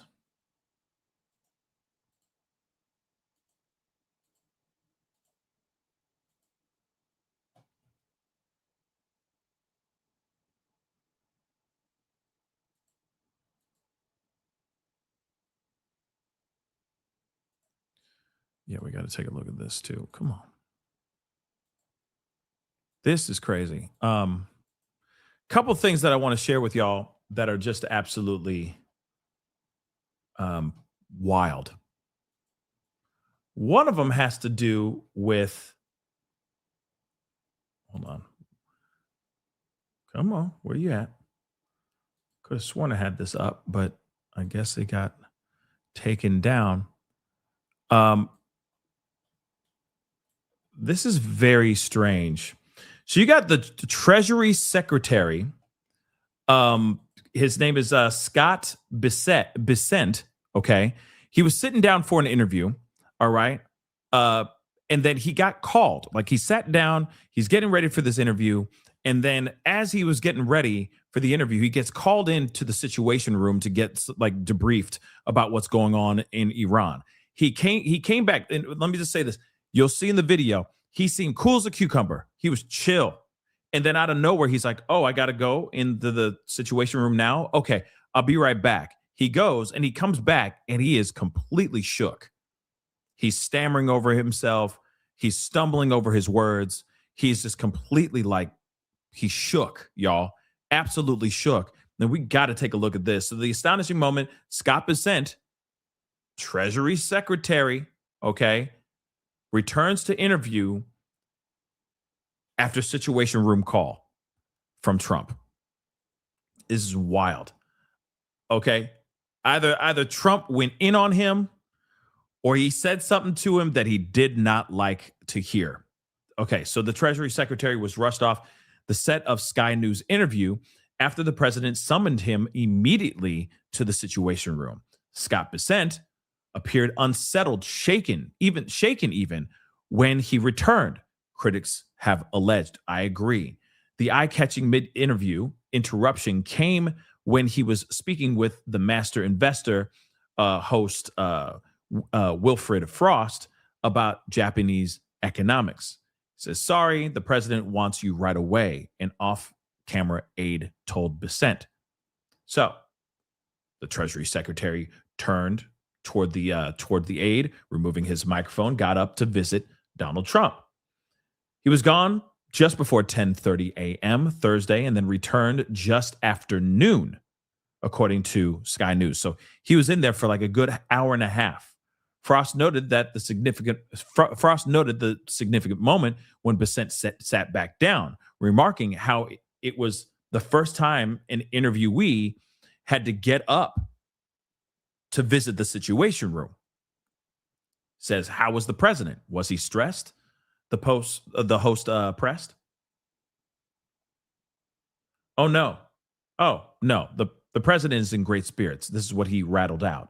The Iranian mission is proceeding well ahead of schedule, he said, between short, shallow breaths.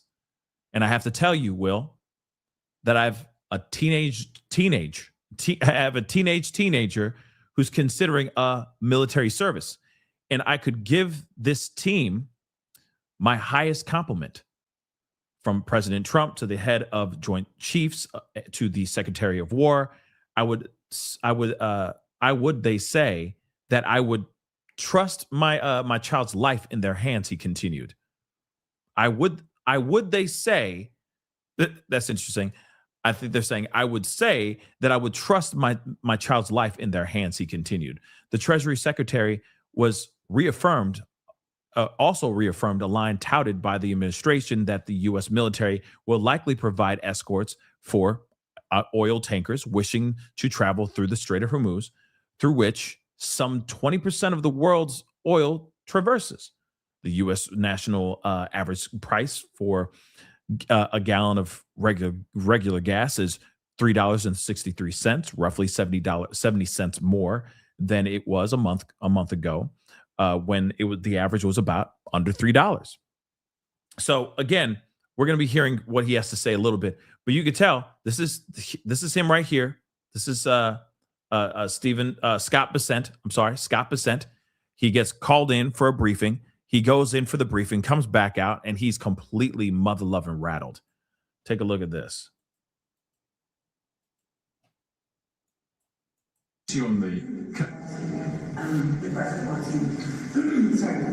Notice he seems fine. Look at Scott Bessent. He seems fine. Okay. Okay. No problem at all. See you shortly, Mr. Secretary. Mr. Secretary, I have to say, it's a first, I'm sure, a last as well, that an interviewee's been pulled away to go to the Situation Room. How's the president? Was he stressed? No, the president is in great spirits. The Iranian mission is proceeding well ahead of schedule. And I have to tell you, Will, that I have a teenager who's considering military service, and I could give this team my highest compliment, from President Trump to the head of the Joint Chiefs to the Secretary of War. I would say that I would trust my child's life in their hands. Doesn't that seem a little bit weird?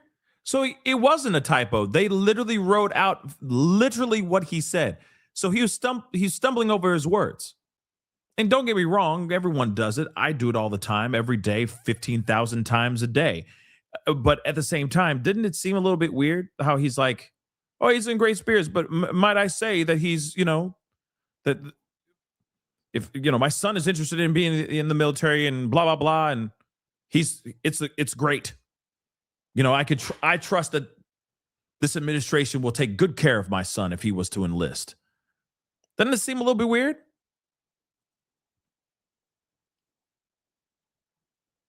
Yeah, it's kind of weird. At least I think it's weird.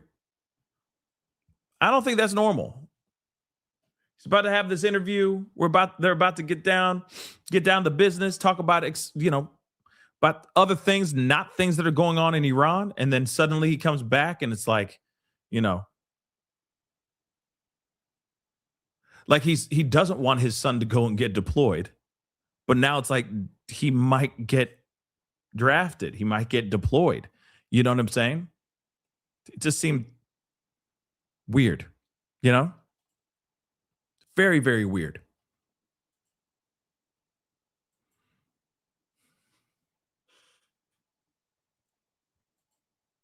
Take a look at this. It's from Associated Press. This is crazy.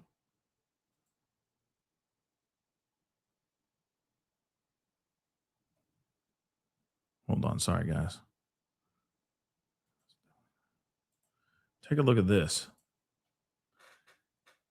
They're out there celebrating and all that, and a drone hits in the background right here. Take a look at this. We saw dramatic footage today out of Iran's capital as an This is airstrike crazy. hit near where thousands were commemorating an annual celebration marking Quds or Jerusalem Day in Tehran. Now, this airstrike came after the Israelis only a short time earlier had warned that they were going to target an area near Tehran University. That's where this Quds Day celebration was taking place. And it even came as senior leaders of Iran's theocracy were in the streets. The head of Iran's judiciary was actually giving an interview to state television when the airstrike hit. Now, the Israelis haven't said what they were targeting there, but they came out and criticized the Iranian government for allowing people to continue to be in the streets and from blocking their access to the internet to be able to see that warning in real time. Meanwhile, the Iranians kept up their attacks on the Gulf Arab states, including Saudi Arabia, where they lost dozens of drones today. Meanwhile, in Dubai, there was an incident that saw a drone potentially target the Dubai International Financial Center. That is where most of the hedge funds, money managers, and financial institutions work out of. There was damage to one building there. The Emirati authorities say they intercepted that drone and it was caused by shrapnel, but it just shows how much the Iranians are willing to continue to target areas of the Gulf as this war goes on. Man, crazy. Madness, absolute madness, y'all. And it's not, this ain't stopping anytime soon. I mean, right now it's just like a little bit here, a little bit there. You know what I mean? It's just like a bomb here, a bomb there, a drone here, a drone there. But now I feel like more of their focus is the Strait of Hormuz, right? I think most of their focus is right over there. Which is insane. I'm just checking a few more things, guys.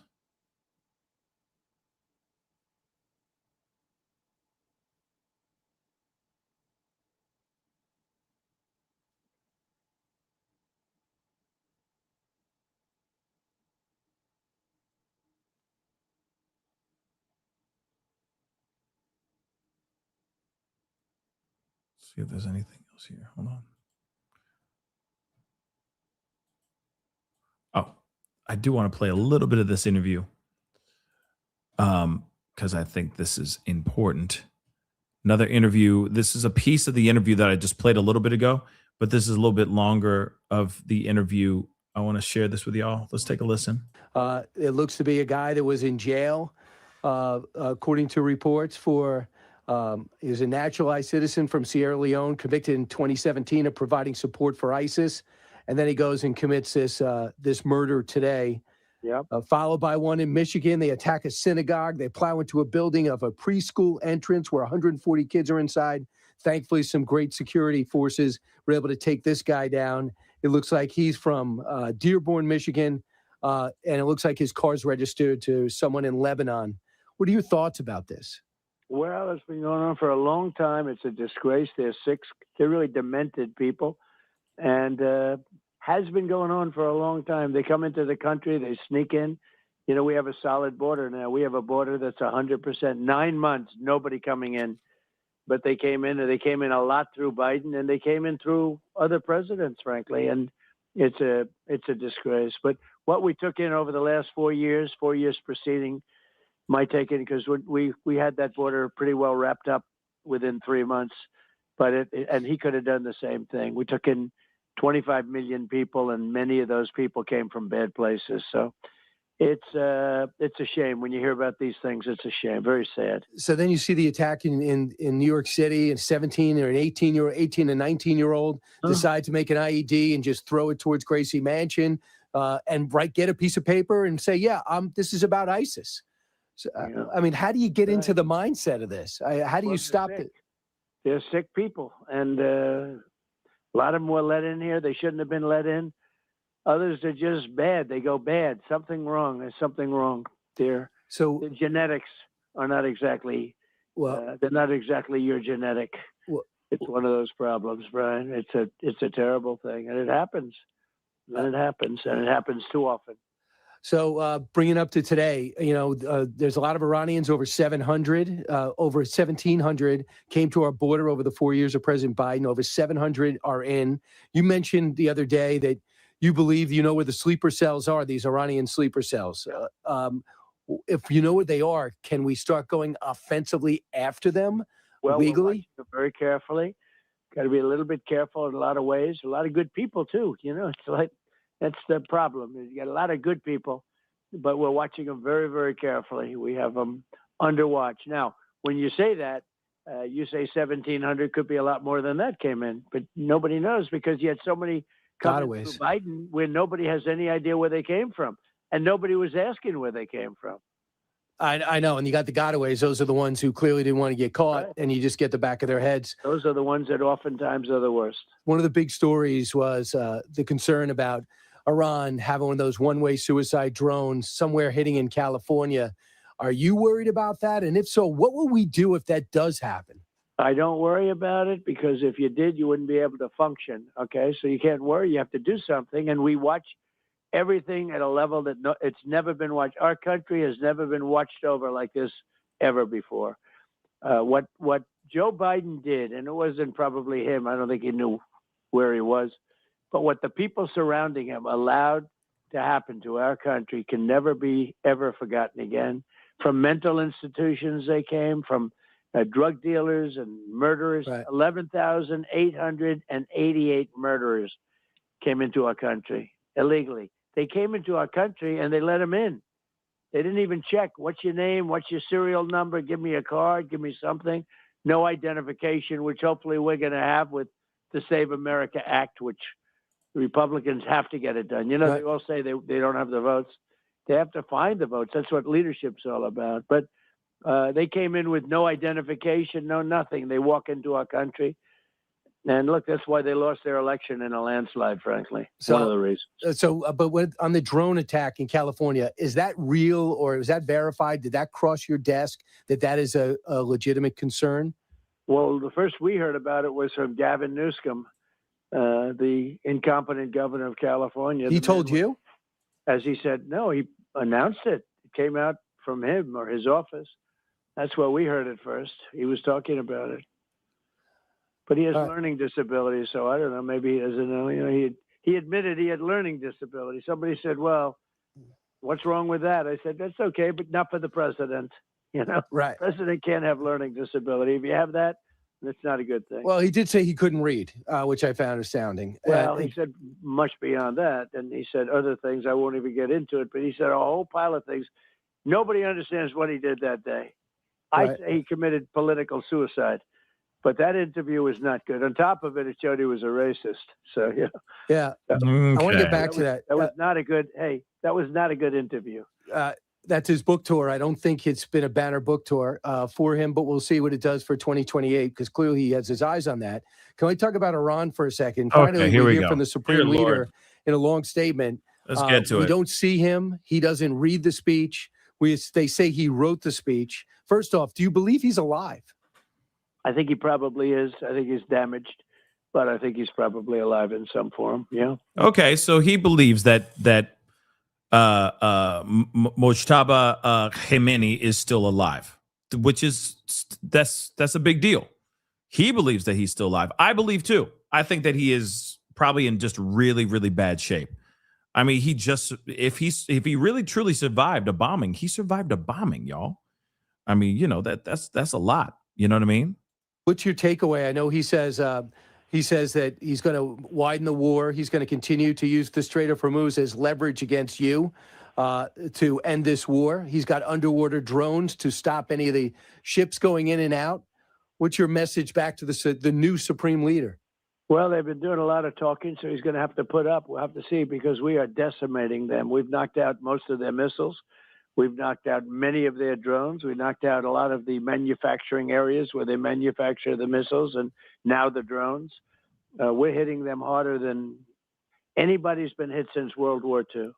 So they are able to basically shut off the Strait of Hormuz. The word is that you're about ready to escort these oil tankers through. Is that true? Well, we would do it if we needed to, but hopefully things are going to go very well. We're going to see what happens. A lot's going to be, we've already damaged them so badly. It would take years for them to ever rebuild. And we're going to be hitting them very hard over the next Iraq week. and Syria. So, but does it concern you that these tankers aren't getting through, and the one that did get through made its way to China? I would think that maybe we'd be stopping these tankers that got through. Well, you'll have to see what happens over the next. This just began. This is their new strategy. So you're going to have to watch, Brian, what's going to be happening over the next few days, and we'll see. We'll see how successful they are. But they're doing this as a last-ditch effort. Their Navy has been totally gone. It's as far as we know, it's just gone. They maybe have one ship. We're searching it out. It won't be around for long. But their Navy's gone. Their Air Force is gone. Their leadership is gone. Their second leadership is gone. Now their third leadership is in trouble. And this is not somebody that the father even wanted. But I'm not gonna say, you were asking whether or not he's alive. A lot of people are trying to figure that one out. But we've done things that whether it's Venezuela or this, we've done things that nobody can believe. They are in such. Look at the missile attacks. The missile attacks are down to a trickle now compared to what they were. Now they'll go all out because they hear me make that statement, but that's all right because they'll go all out. We have it covered. We have it guarded, and they'll have that fewer. They're down to a very small, relatively small number of missiles. Their drones are in a lot of trouble now because we're knocking out their manufacturing plants where they manufacture at a very fast clip. So do you, right now the Strait is not open. I know that. And you did a couple of things. You offered insurance for these ships to go through. No one seems to have taken you up on that. You also I understand, you've released strategic oil reserve to ease the oil shock that's happening right now. And so did 32 other nations, which is unprecedented. But do you believe you're going to suspend the Jones Act too? And if so, what would that do? Well, it lets you take ships that are American-made and have them go around to different ports. It's a restrictive act. It's got some tremendous support in Congress, support for it, not to suspend it, but support for it, the Jones Act.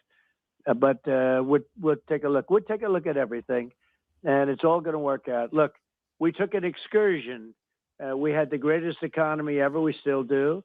And we have to do a little excursion to get rid of mad people, crazy people that want to have nuclear weapons. If we didn't do the hit with that Midnight Hammer, if we didn't have those beautiful B-2 bombers hit them so effectively, and the word is obliterate, and now everybody admits the word is obliterate. In fact, they're not even talking about opening that site. They were talking about going to a new site, if you can believe it.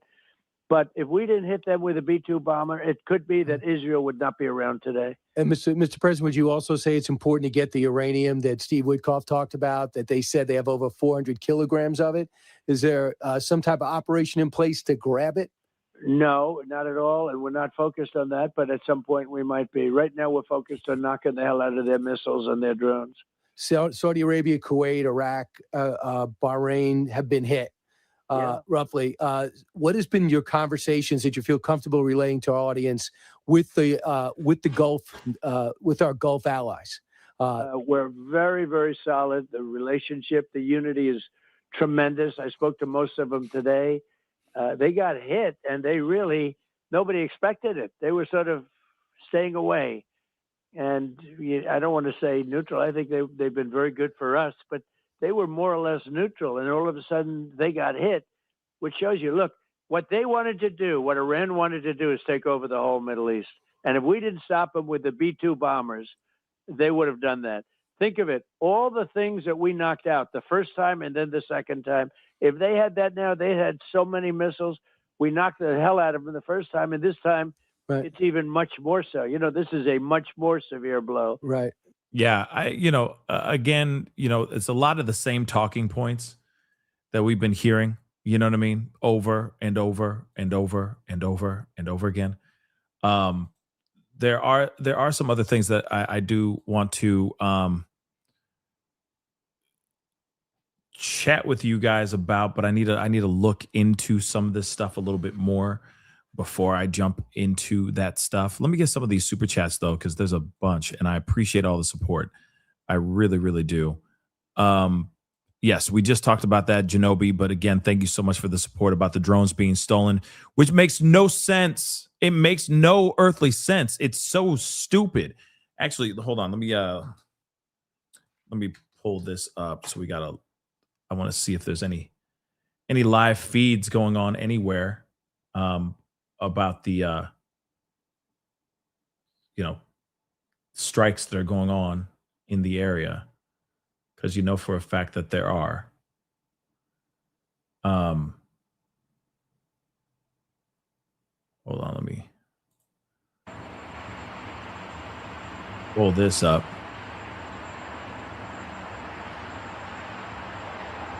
Yeah, nuck and futz, y'all. Yeah, drone stolen, absolutely wild. Gian, thank you so much for the love. This loss shook me. Yeah, I think like when it comes to the 6 soldiers that lost their lives, I think it shocked everybody. You know what I mean? It definitely shocked all of us, for sure, to the core. And may they rest in peace, and thank you for their service, right? Mad respect for their service, you know? Even if they don't agree with what they're told to do, they still are doing what they're told to do. You know what I mean? Janobi, thank you so much for the love. I appreciate it. Again, he can't blame DEI pilots anymore. He can't. No, he can't. He really, really can't. Gian, thank you so much for the love. RIP Captain Victor Pickney, 2013 U.S. Air Force KC-135 pilot crashed. Oh, wow. So then have they named them all?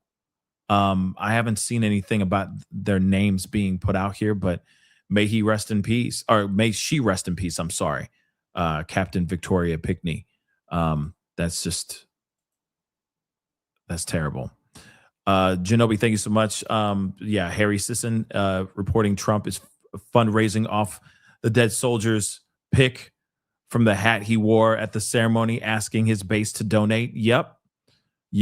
And then also on top of that, he's also fundraising, going, hey, be one of the first in line to get all the information, all the exclusives by paying $5 some odd, whatever it may be. You'll get all the access to all the briefings that we have. You'll be in the room with me practically. You'll get all the information way before any of these other Americans find out. So if a nuke's being shot, you'll be first to know. You know what I mean? It's stupid. It's crazy. It's sad. The level of grifting is, the grift is grifting. You know what I'm saying? Mimi, thank you so much for the super sticker. I appreciate it. Marie, welcome to the family. Thank you so much for becoming a member. Thank you. And just like Marie, please consider becoming a member by hitting that join button down below. Support the channel if you can. That'd be greatly appreciated. East Coast, thank you so much. I appreciate it. If you send 2,500 troops to Iran, don't forget to send 2,400 body bags.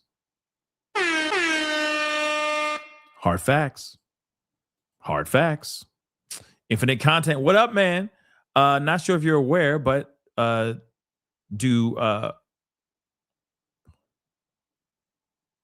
people realize, I don't know what poll realized, except for Alexander and the UK, no invading army has ever won a ground invasion into Asia ever.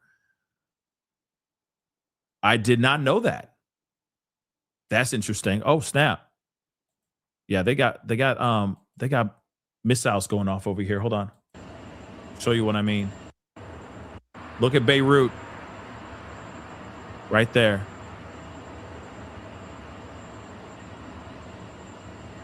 Something's going on. Something's going on in Beirut. That's crazy. And then there's the sound. Isn't that crazy? How sound travels? But that's crazy. I didn't know that, and that's not good. That's not good. That's never good. B Will, thank you so much for the love. I appreciate it. Pascal, you are spot on. USMC retired. Thank you so much, and thank you so much for your service. I appreciate it. Yeah, they're putting boots on the ground without actually putting boots on the ground, guys. Let's keep it a bean. They're putting boots on the ground without actually putting boots on the ground, without literally putting boots on the ground. That's it. Amphibious military, yeah. There's sea and land, yeah. So If all else fails, they're like, well, we didn't put boots on the ground. They just happen to have the access to go onto the ground. So, yeah, right? Crazy. Gianna, thank you so much for the love. New defense tactics, or new defense contracts.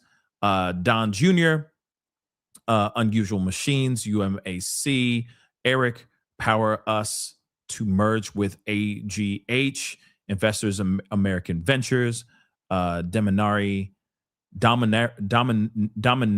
Holdings, UMAC and UMAC, all Trump family businesses, conflicts of interest. Interesting. Whoa, Gianna. Okay.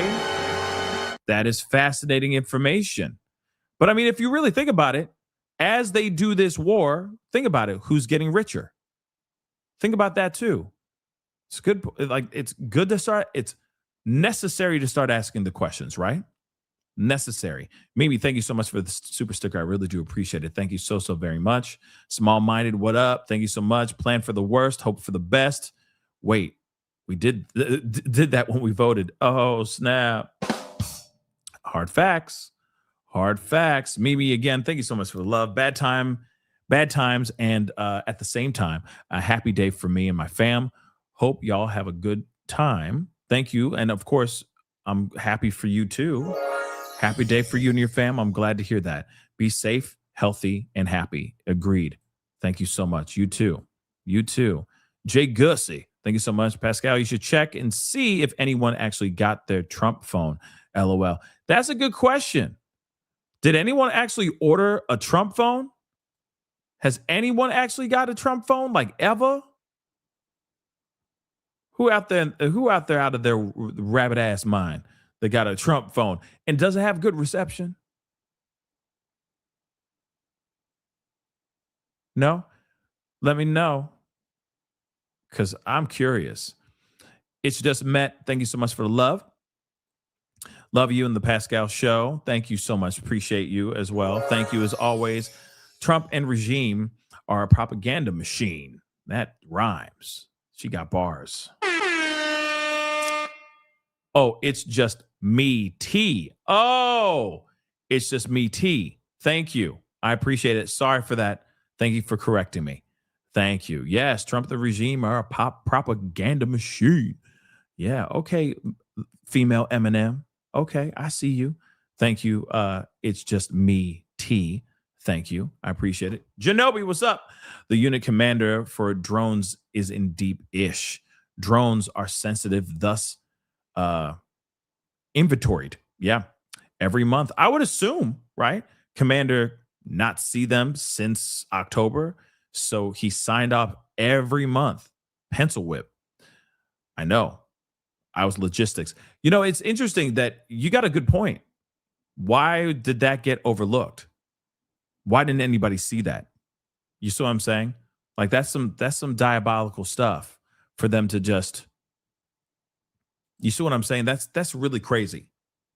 If you ask me, it's really, really crazy for you to not know your own stuff is missing, and then it's several months or months since you noticed. It took you that long. So yeah, if you're not doing inventory, then yeah, that's a big problem. That's a big problem, especially weapons that are very powerful weapons, very expensive, powerful weapons. I mean, it's just a level of dumb I've never seen before. Thank you, Mimi. Yes, let's get those likes. Yeah. We already got to 1K, but I appreciate it. Still, though, hit that like button down below. Don't forget to subscribe, please, and thank you. Subscribe. Come on, baby. Subscribe, okay? Don't forget to subscribe. Janobi, again, thank you so much. DOD, you have a couple of them, so we're going to go through them. DOD wants 8,000 of their civilians to volunteer for 6-month border support under DHS, which isn't funded. This after gleefully firing 30,000 last year. You know, that's insane. That's really insane. Oh, I think you just said it again. Did you just say it again? DOD wants 8,000 of their civilian workers to volunteer for Border Patrol for 6 months under the DHS, which is not funded. This after gleefully firing 30,000. Yeah, I mean, that's just insane. and you wonder why there's a partial shutdown going on right now as we speak. Come on now. Nicole, you got 2 of them, so we're going to knock them out. Thank you so much for the support. Seriously. What up, P? What up, Nicole? Love when you sing Caroline. Caroline. But I'm partial to the freaks come out at night. Yeah, a little apropos. Yeah, I mean, you know, yeah. It works too, though. I like it. You know what I mean? The freaks come out. Did you see Stephen Bartlett's interview of Robert Pape, the Iran war expert? He simulated the Iran war. What? For 20 years? No, I have not seen it, but I might have to watch that with y'all on the next show for sure, because that sounds insane. That sounds insane. That doesn't sound good either. A 20-year war with Iran? We ain't got time for that. You know what I'm saying? We ain't got time for that BS. Come on now. Come on now. Annie Jean, thank you so much for the love and being a member for the past 2 months. I appreciate it. Dan Pascal putting in the hours. Loving it. Keep it up. I enjoy your coverage a lot. Thank you so much. Thank you. Thank you. I know I put up a poll I have a poll pinned at the top of the chat. I'd love to see if you guys could just do 500 votes. Let me know what your thoughts are. If you appreciate the multi-subject live shows and all that, that would be dope. It helps me kind of figure out, you know, where we're going with this. You know what I mean? If we're going to continue doing this kind of style, this kind of fashion from this point on. You know what I mean? And then, of course, you know, when it's just a single subject show, then we do the single subject shows. But I feel like there's so much going on every single day, and there's so much big breaking news, especially with the war that's going on right there. Okay. Bombs are being dropped in Beirut right now as we speak. You know, I feel like it's kind of important to try to cover as much as we can throughout the day. And there's a lot going on, you know? So please put the vote in. Let me know. Okay. Don't forget to hit that like again, too. Deb, thank you so much for being a member for 16 months, over a year. Damn. Thank you. I read that a law was passed, leaving people auto-enrolled in the draft with Social Security numbers. Is that right? I have not heard anything about that. Hold on.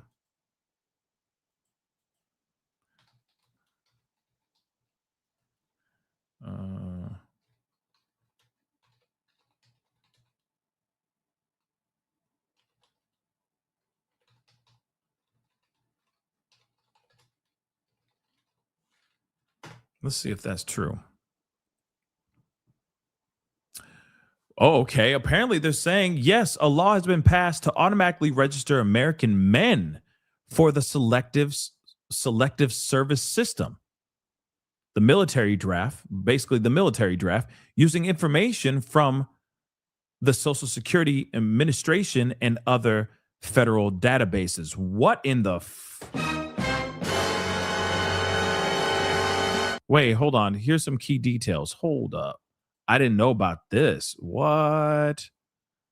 Hold on. Let's take a look at this. This is some bullshnish. If that's what's happening, I'm not for that. I don't give a damn. So here, let's take a look at this. So key details. The law, the provision is included in Section 535 of the fiscal year 2026 National Defense Authorization Act, the NDAA, which was signed into law in late 2025. What it takes, when it takes effect, it took effect in December 18th of 2026. The hell? Who is affected? The law applies to male citizens and residents from ages 18 to 26. How it works. The Selective Service System, the SSS, will pull data from other federal agencies, such as the Social Security Administration and DMVs, to automatically register individuals, in removing the need for them to fill out registration forms, according to reports. I didn't know that they did this. So in other words, and then they said, important clarifications. This is not a draft. This law does not reinstitute an active military draft or automatically enlist anyone into the active duty military. It only automates the registration process that has been mandatory for men since 1980. Interesting. Opt-out process. While the system is designed to be automatic, the SSS is expected to issue procedures for individuals to correct information or manage their registration status. Have mercy. So draft needs separate action, a separate active declaration from Congress, and the president is required to initiate a draft. Okay, so we're just automatically put into this database instantly once we turn the age of 18. Men. Insane. Thank you, Deb, for that info. I didn't know that, but I guess that's true. Not a draft so much, but you are being put into you are being put into a list. They're saying it's not a draft, though. That kind of sounds like a draft, but we'll talk about that another time. That sounds like a draft to me. I don't know about y'all, but that sounds like a mother-loving draft. Moving on, though. Oh, yeah. Thank you so much for the love. I appreciate it. Oh, yeah. Thank you. Just for the record, Newsom never said there was a drone threat. It was the FBI. Trump lied again. That's true. Good catch. I didn't catch that. Watch Newsom's interview. He said he was not aware. Yo. Good point. I'm going to have to look into that. Deb, again, thank you so much. I read it was being passed through while it was kicked off, or while this kicked off. They hit it. Interesting. Yeah, I don't know about we just heard about it, but they're like, it is not a draft. Don't get it twisted. It's not a draft, but it sounds like one. It definitely sounds like one to me. The feed here is going out, it looks like. Not our feed, but the feed here. So let me just do this here. Debbie, Messi, thank you so much for the love. I appreciate it. People should be more concerned about the fact that insurance companies remove clauses that cover injury or illness as a result of war to citizens than the draft, to be honest. Well, that's very interesting information. I feel like, well, the fact that if that is 110% true, that's absolutely insane.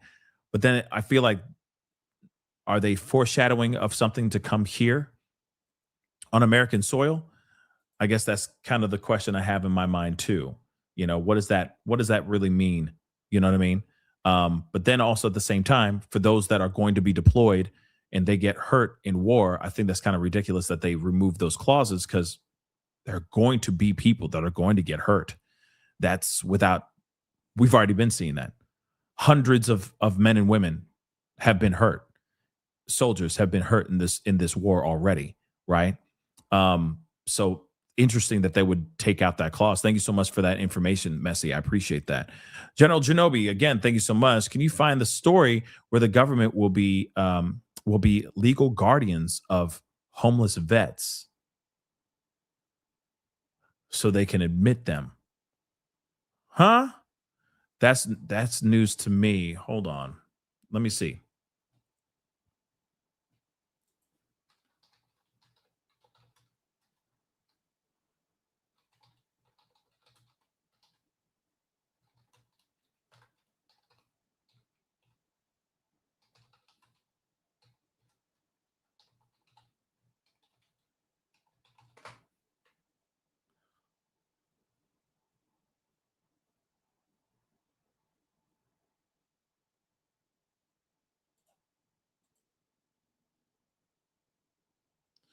So VA, okay, DOJ signs agreement to improve care for nations. Hold on, let me pull this up.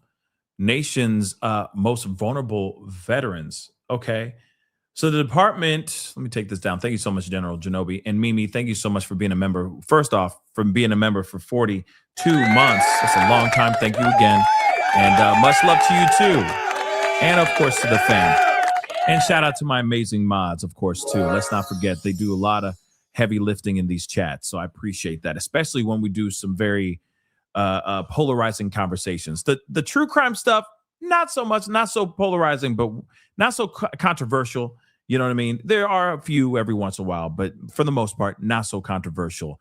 But once we get into stuff that's political, it gets a little crazy. So shout out to my amazing mods again, okay? But let's take a look at this. This is interesting. It says here, the Department of Veteran Affairs and the DOJ have signed a memorandum of understanding that will help some of Americans' most vulnerable veterans get the ongoing care that they need. So VA cares for hundreds of veterans who are unable to make their own health care decisions and have no family or legal representation to help them. This includes some veterans who are either homeless or at risk of homelessness. So the MOU gives DOJ the authority to appoint VA attorneys as special assistant U.S. attorneys. That appointment will give VA attorneys the legal opportunity or the legal authority to initiate and participate in state court guardianship or conservatorship proceedings in cases where a legal decision maker is required for post-acute transitions of care for these vulnerable veterans. I don't know how I feel about this. It's almost like getting power of attorney in a way. I find that weird. Don't you find this weird? Genobi, you don't find that weird? This is a little weird. Because it's kind of like, well, what does that mean exactly? What does that entail exactly? Guardianship or conservatorship in cases of for any of the no, I don't know. I don't like that. And depending on the person, you know what I'm saying? That's weird. The appointment of a legal guardian or conservator can be a lifeline for veterans in this situation. Among other things, a legal guardian or conservator can help veterans avoid unwanted continued hospitalization, protect their rights, and promote appropriate transitions of care from VA hospitalization to other forms of VA care or care in the community if appropriate. Our new partnership with the DOJ reflects our ongoing commitment to ensuring that every veteran receives timely, appropriate care, even in complex cases. The DOJ is proud to be a partner, or proud to partner with the Department of Veterans Affairs to support our nation's brave veterans by ensuring that they have the best legal resources available when it comes to making medical decisions or receiving timely care. This is from Pam. You stop right there. Stop right there. We owe our veterans a debt we can never fully repay, but we can give them the support that they deserve. I don't know how I feel about this, y'all. That is a very strange. It's interesting. It's interesting. But I'll tell you this, though, too. That ain't going to change anything. I'm telling you right now, it's not going to change anything. I'm sorry. It's not going to change anything. As much as they're going, oh, we're going to take care of our veterans and all that. They don't take care of the veterans. They don't give a damn about the veterans. Have you seen some of these VA hospitals and some of these clinics for veterans and whatnot? Have you seen how they are? Nah. So something like this, it sounds sketchy to me. Sounds sketchy. The guardianship and the conservatorship, that just nah. I'm not picking it up. You know what I'm saying? I'm not picking up what they're putting down. I'm instantly side-eyeing it with all due respect. I really am. Janobi, thank you so much. It opens the door if the government doesn't like you. They can use an excuse to scratch you. Yep, that's my thing. It's like, or they can make your life cut you out. You know what I mean? Like in the arms of an angel, or they can just make your life a living hell by making decisions against your will. Have you locked up somewhere? So on and so forth. No, I'm not for that. I don't like that. I don't like that at all. I don't like that at all. Something weird about that. And then, here's the other thing before I go into this next super chat. Then they can do whatever the hell they want. They can do whatever the hell they want to you. So I'm saying they have control over you, especially if you are, if you're going through some mental health issues, so on and so forth. You know what I mean? Because some of these guys, some of these men and women come back from fighting for our country and they don't come back completely 110% mentally intact. You see what I'm saying? So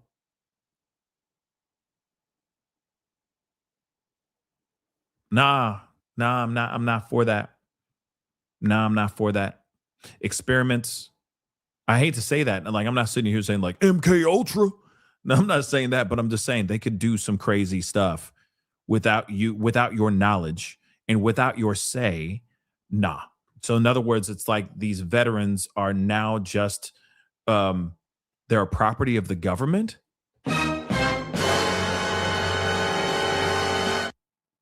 You see what I'm saying? Do you pick up what I'm putting? Now I sound insane, but it doesn't sound insane because this is what they're saying right here.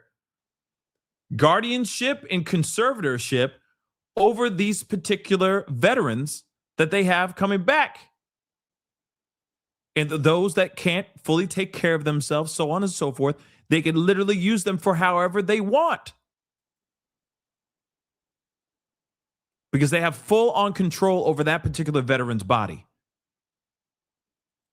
and their rights. Nah, bro. Took a minute for me to get there.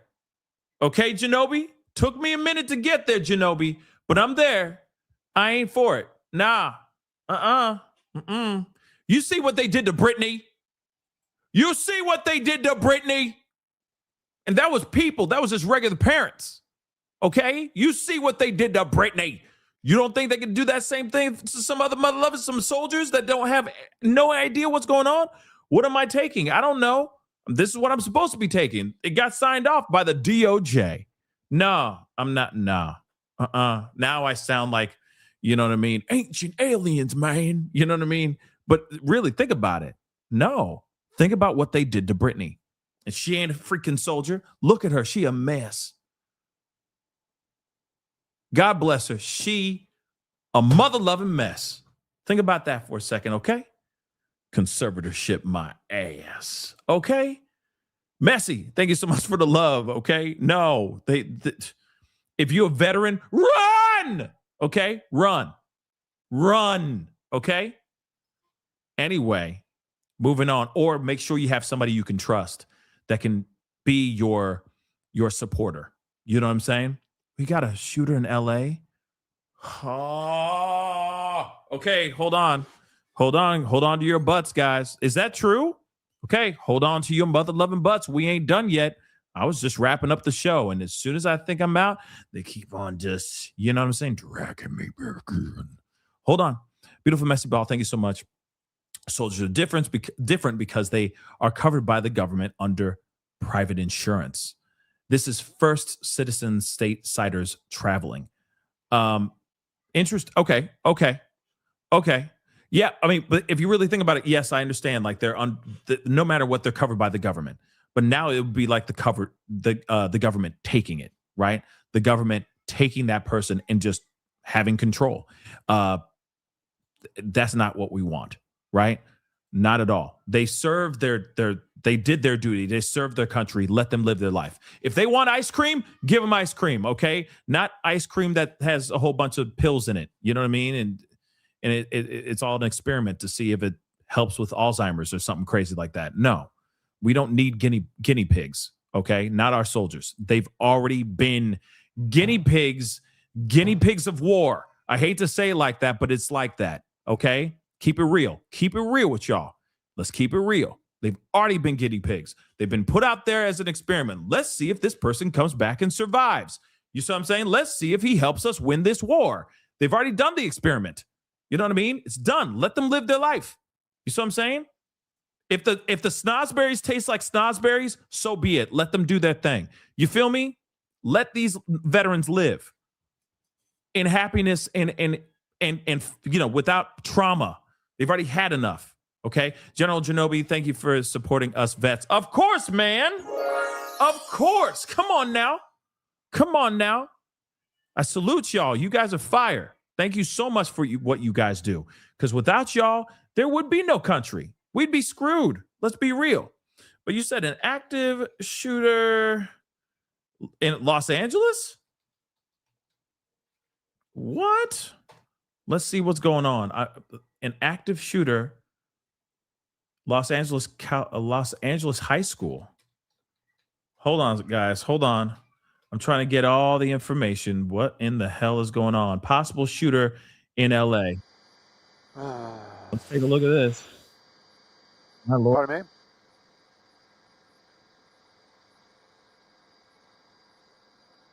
Is it true? Hold on. I'm going to roll back a little bit. Up in orbit.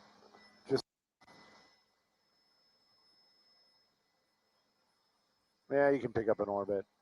Just don't get like super fast, please. I'm looking. I'm trying pretty please.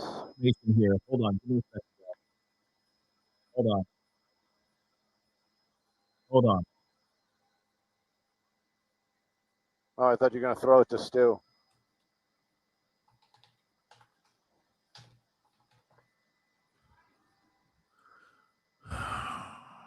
Let's see here.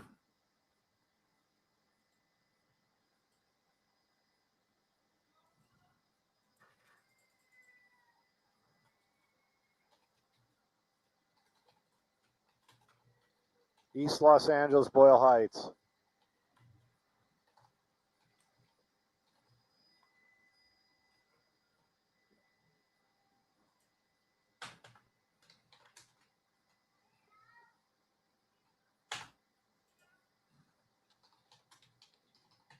La Habra Heights is a beautiful neighborhood.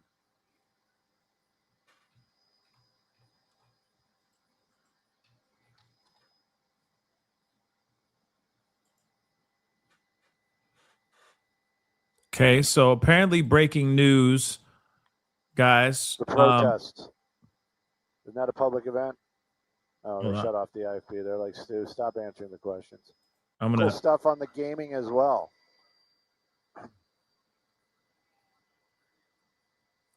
Pardon me? Well, they've got those fancy drones in place now. Okay, so I'm going to mute that and I'm going to read this off camera here really quick. Police respond to possible firearm threat at Los Angeles High School. Police are investigating a possible firearm threat reported at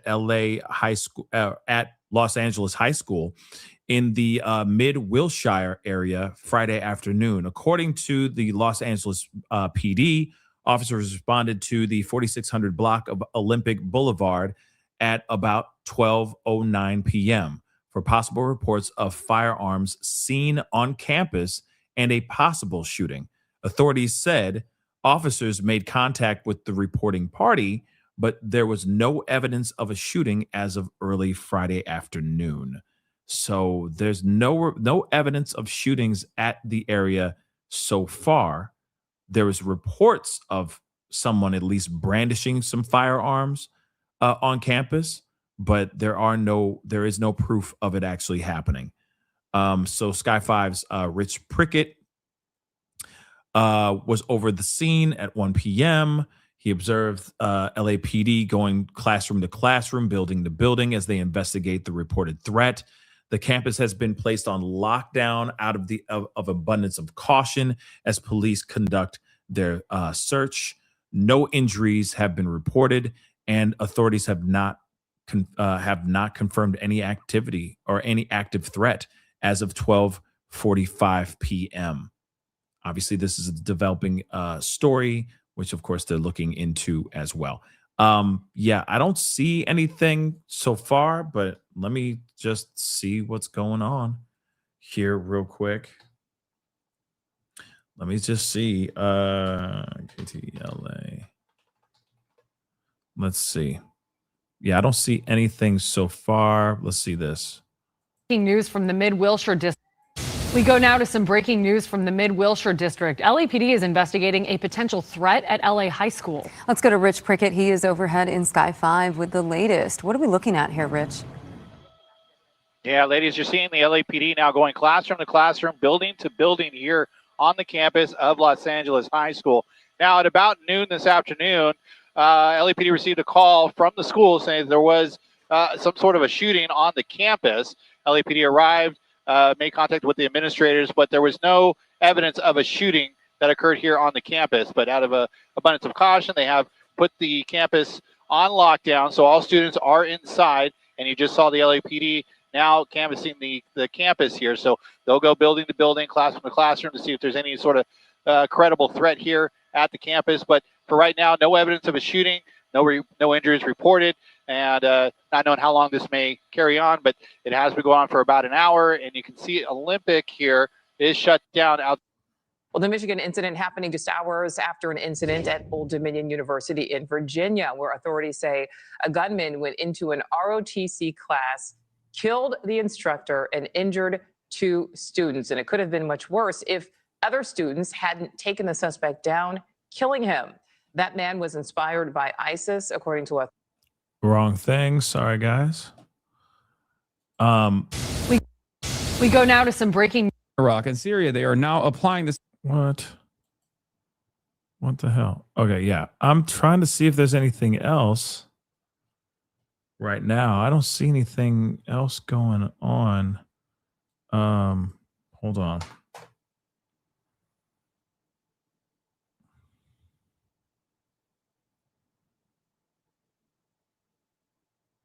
This might be a false alarm, guys. It might be. I don't know if it is. I don't know if it's not, but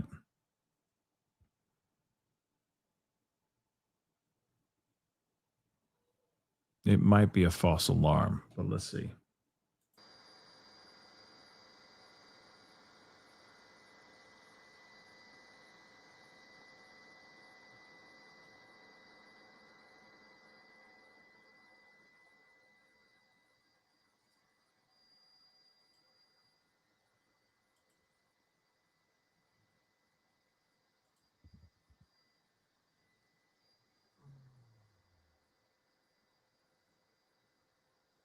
Spectrum dating guarantee.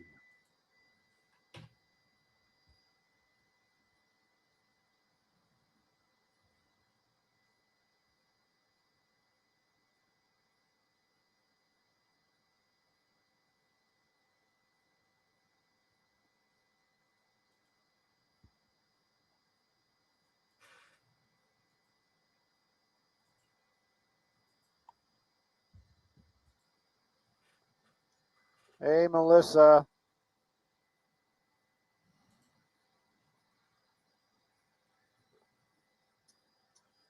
Copy all. That was a good imitation, by the way.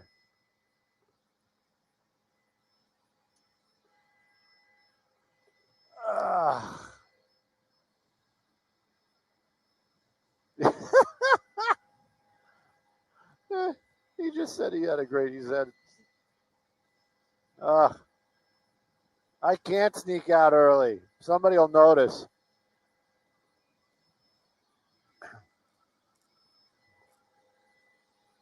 What?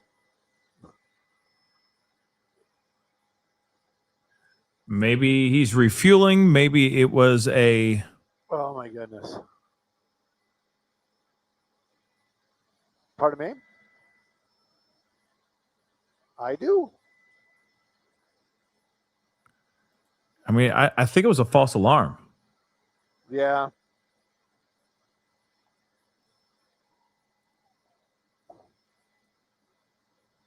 Maybe a false alarm.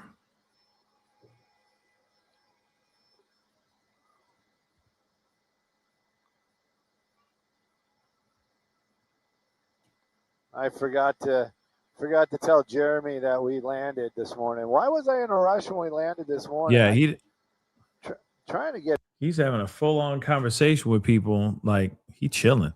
Yeah, I don't see any. I'm trying to see if there's anything more, but it could very well be. Hold on, let me see. Let's see here.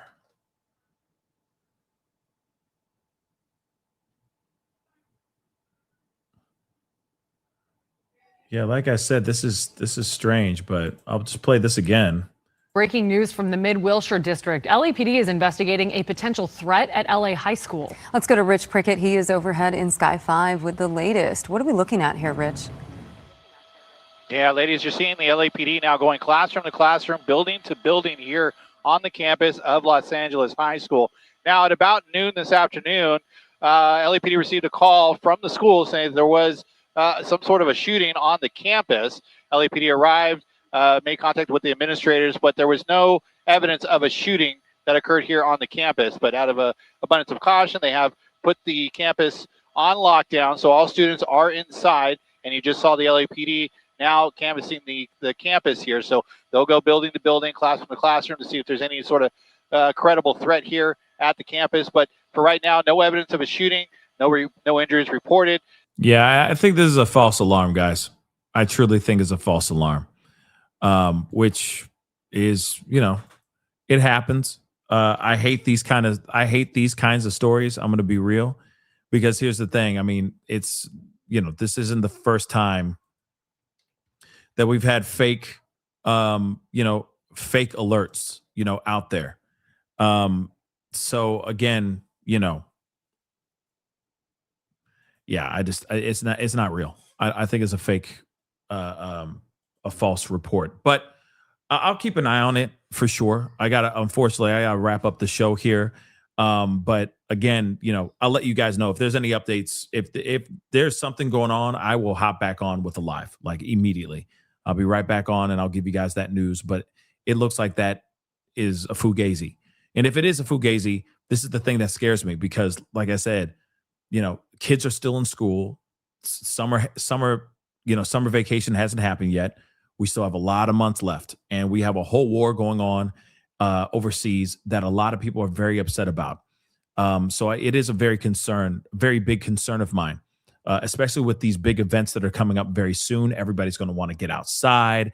There's these fairs. There's these, all different things that we have coming up since the weather is starting to get better. I worry, that's why I'm saying, guys, like, we have got to be extremely careful and keep our heads on a swivel out here. Okay. Because there's a lot of events, even this weekend, that are going to be going on. St. Patty's Day is a big event for a lot of people, and there's so many events going on in various areas. Someone could get activated. Let's just say that like that. All right. So, and I worry, and I just hope that is not the case. Okay. But if you are going out, please, okay, please be safe out there. Please be safe out there. All right. But that is the show. Oh, yeah. I forgot about the poll. Hold on. Let me end this poll really quick. Over 631 votes. Yeah. So 91% of y'all say you like the multi-subject live shows. That's what's up. Yeah. Okay, baby. All right.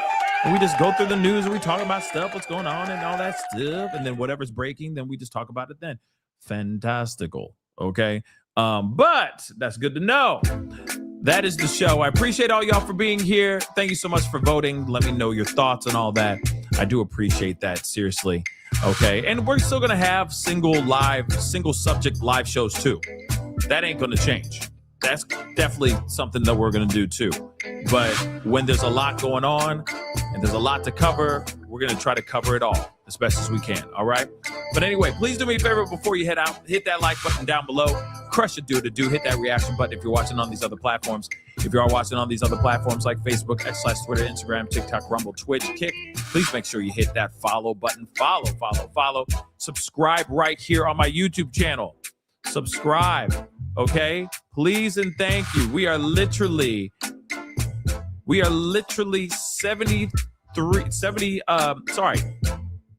97 subscribers away from 200,000 subscribers. That is just insane. So please make sure you subscribe on your way out. Hit that notification bell, set it to all so you know whenever I go live, whenever I upload, because honestly, it's breaking news or it's random. Okay? Hit that join button down below, become a member. Check out my Patreon, and of course, check out PascalMerch.com. PascalMerch.com. We got some really good stuff over there. Go check it out. PascalMerch.com. Anyway, guys, it is time to get going. Much love to you guys. I'm telling you again, please be safe out there this weekend. Please. Be good to yourselves. Be good to one another. This is the Pascal Show. Bye.